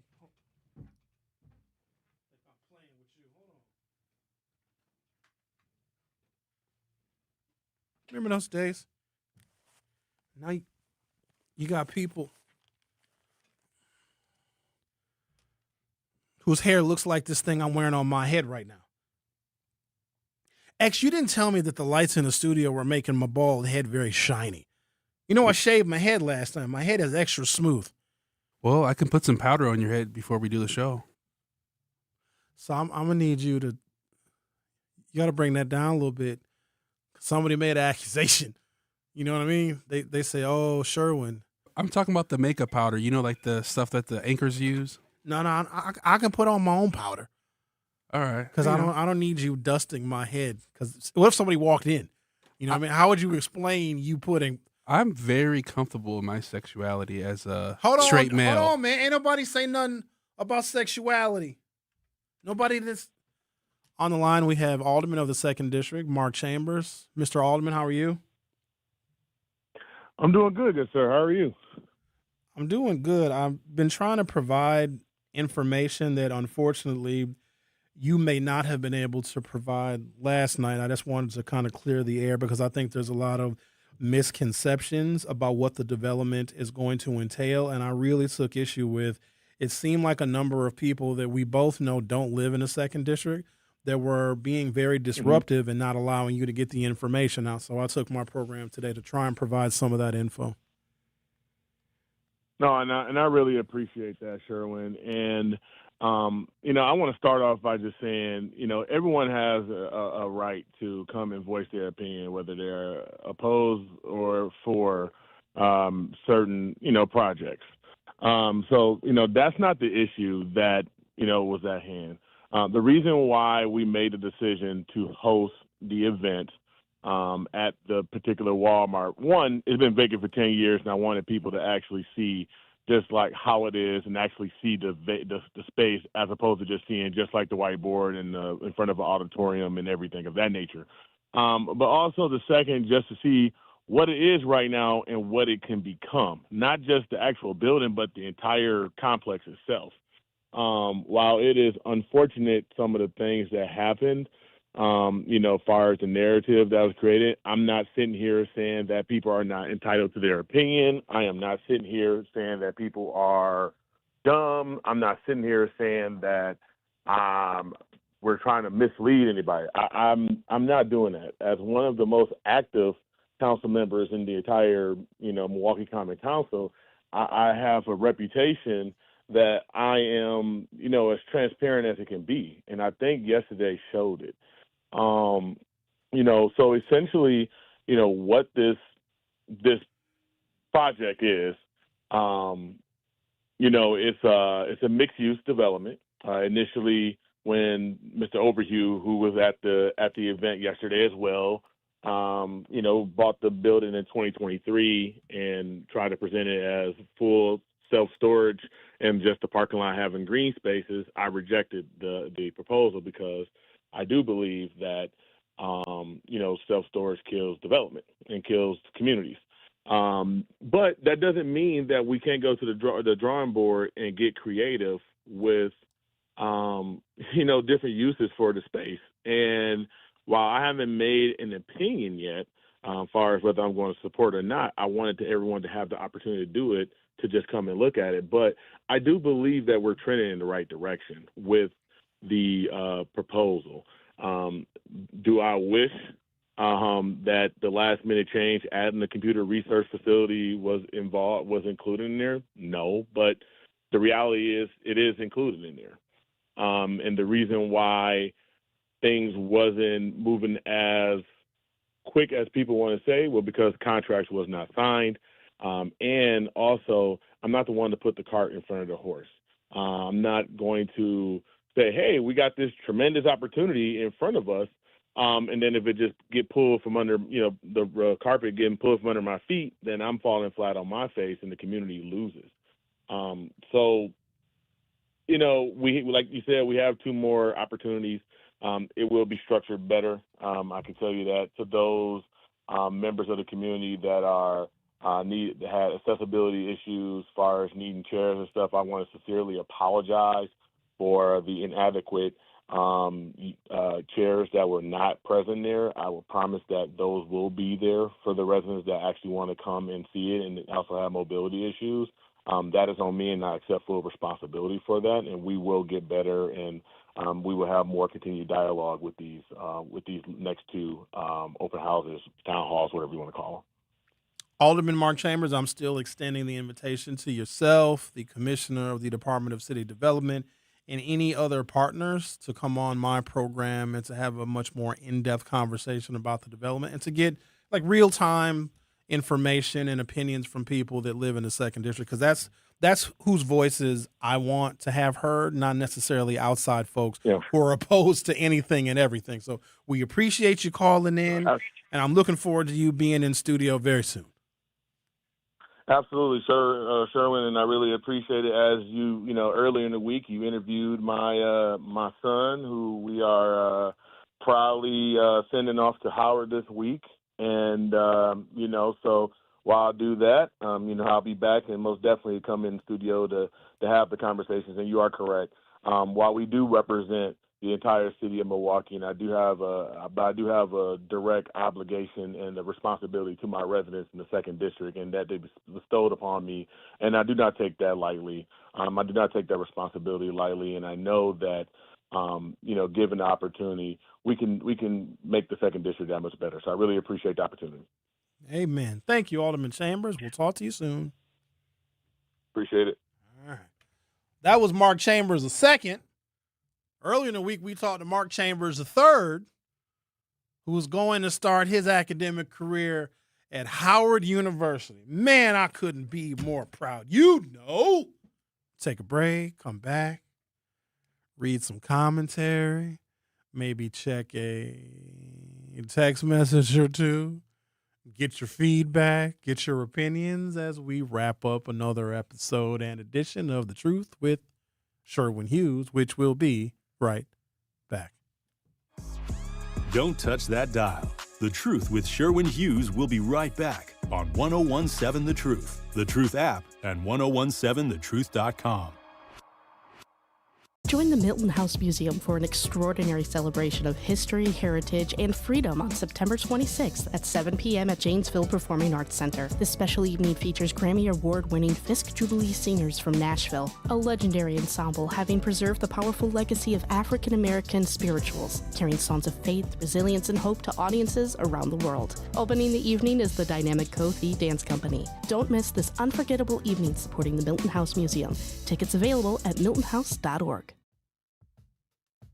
Hi, this is Sherwin Hughes from 1017 The Truth, and I want to talk to you about something bigger than just buying a house. I'm talking about building a legacy. Owning a home isn't just about 4 walls and a roof. It's about giving your kids a place where memories are made, where birthdays are celebrated, and where they always belong. It's about planting roots, knowing your neighbors, waving from the porch, and being a part of a community that feels like family. If you've been renting and wondering if home ownership is even possible, Axe Housing is here to work with you. An Axe Housing coach will help you create a plan, a budget, and move step by step toward owning a place you can truly call your own. They've already helped over 4,000 families become homeowners, and many are paying less than they were paying for rent. Don't let where you are today stop your families tomorrow. Start your journey at axehousing.org. That is ACTS housing.org. Your legacy begins at home.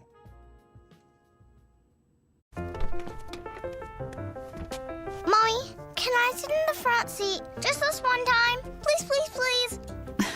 No, not yet. But why? Because I love you, and you're just not ready yet. Now, get in the back so I can get you in your car seat, please. Putting your kids in the right seat for their age and size is an act of love. Check that your kids are in the right seat at NHTSA.gov/the right seat. Love protects. A message from NHTSA and the Ad Council. In sitcoms, when someone has a problem, they just blurt it out and move on. Well, I lost my job and my parakeet is missing. How was your day? But the real world is different. Managing life's challenges can be overwhelming. So, what do? We get support. The Huntsman Mental Health Institute and the Ad Council have mental health resources available for you at loveyourmindtoday.org. That's loveyourmindtoday.org. See how much further you can go when you take care of your mental health. More of The Truth with Sherwin Hughes is next on 1017 The Truth, The Truth app, and 1017thetruth.com.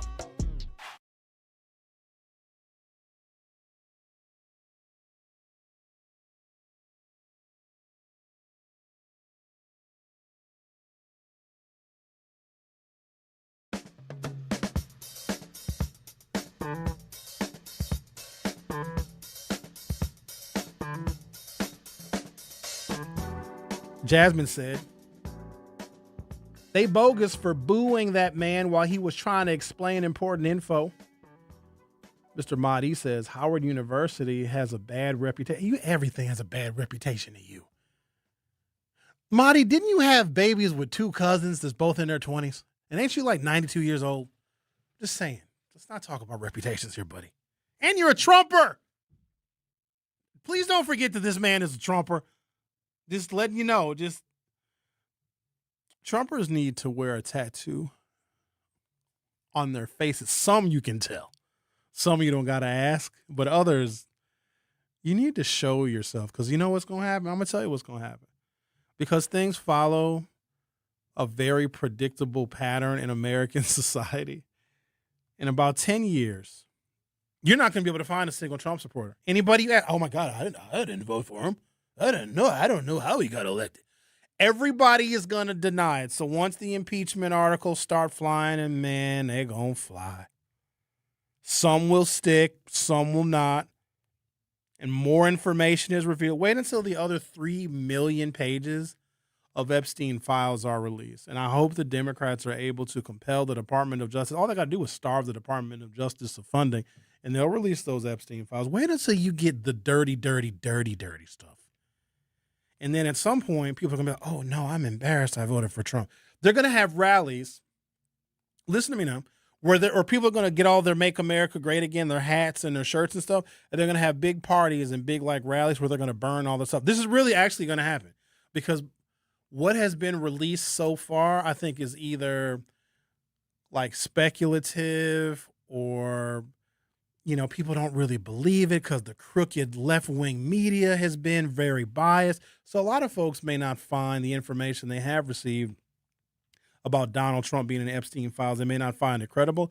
Wait until Republican journalists and Republican news outlets, when Donald Trump is gone, then they're going to have a level of courage to separate themselves from him. And when Republican elected officials are ready to be honest about how bad Donald Trump was, then everyone is going to disown themselves from MAGA, because what also is going to happen is, because a lot of people are putting all their MAGA stuff online and they're posting stuff, you're not going to get jobs in the future. You know that?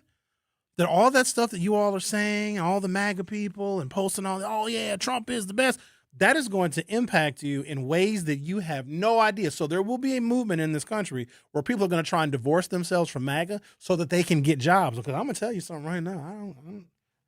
You better hope I don't I don't need to hire people, even though there is a very rapid expansion of my personal YouTube channel in which I go live every night at 7 o'clock. That's called Hughes Views 414. I may need to hire people one day. And if I find out that you're a MAGA, I'm not hiring you. No way. So once the courage comes out, you're not going to be able to find a Donald Trump supporter in 10 years because every single one of them is going to deny it. It is a movement that is going to die. I don't think that J.D. Vance or any of the up-and-coming Republicans that may follow in Donald Trump's footsteps are going to be good stewards of his brand of fascism, because that's precisely what it is. And Americans are starting to figure out that it doesn't work. Look at inflation. Look at your prices. Look at the economy. Look at gas prices. Look at just the general discontent that exists in the world. This president and how he leads is very responsible for that. I wish we could just get back to hating each other like we used to, in quiet. But we used to hate each other secretly. Now everybody hates out loud. I want the quiet hate, where you just look at somebody funny and you just kind of sneer at them. Now we're calling people all sorts of slurs. I got called a slur on Saturday, actually, but it wasn't a racial slur. What was it? Come on. I can't say it. Yes, you can. No, I can't. I'll dump it if it's bad. Oh, it's bad. Oh, well, I got the dump button. YouTube can hear it. My friend that I was with thought it would be funny because there was a very attractive lady that I saw from afar. And he was like, Sherwin, I want you to meet that lady. I said, no, I'll take care of my own dirty work. He goes, no, I'll take care of it for you. And I see him talking to her. He's like leaning over and talking to her. And of course she comes over and speaks to me. I'm like, well, here we go. She's coming over to introduce herself. Well, apparently he thought it would be funny if he told her to call me a particular slur, it was awful. It was actually at the time. It'll be ugly if we repeat it on the radio. Because here I am thinking, like, I put my player face on. I'm like, yeah, she ain't never seen nothing like me. And she was like, hi. And then slur. I was like, oh, Nelly. What? Hi N-word? No, it wasn't racial. Hi jigaboo? No, it wasn't racial. My show was over. I got to go. Look what time it is. Yeah, you made me go over. Lunch break is up next. For 250 years, our armed forces have bravely served America. Wounded Warrior Project honors that legacy by supporting post 9/11 service members and veterans like Anthony, a Marine who was injured by a road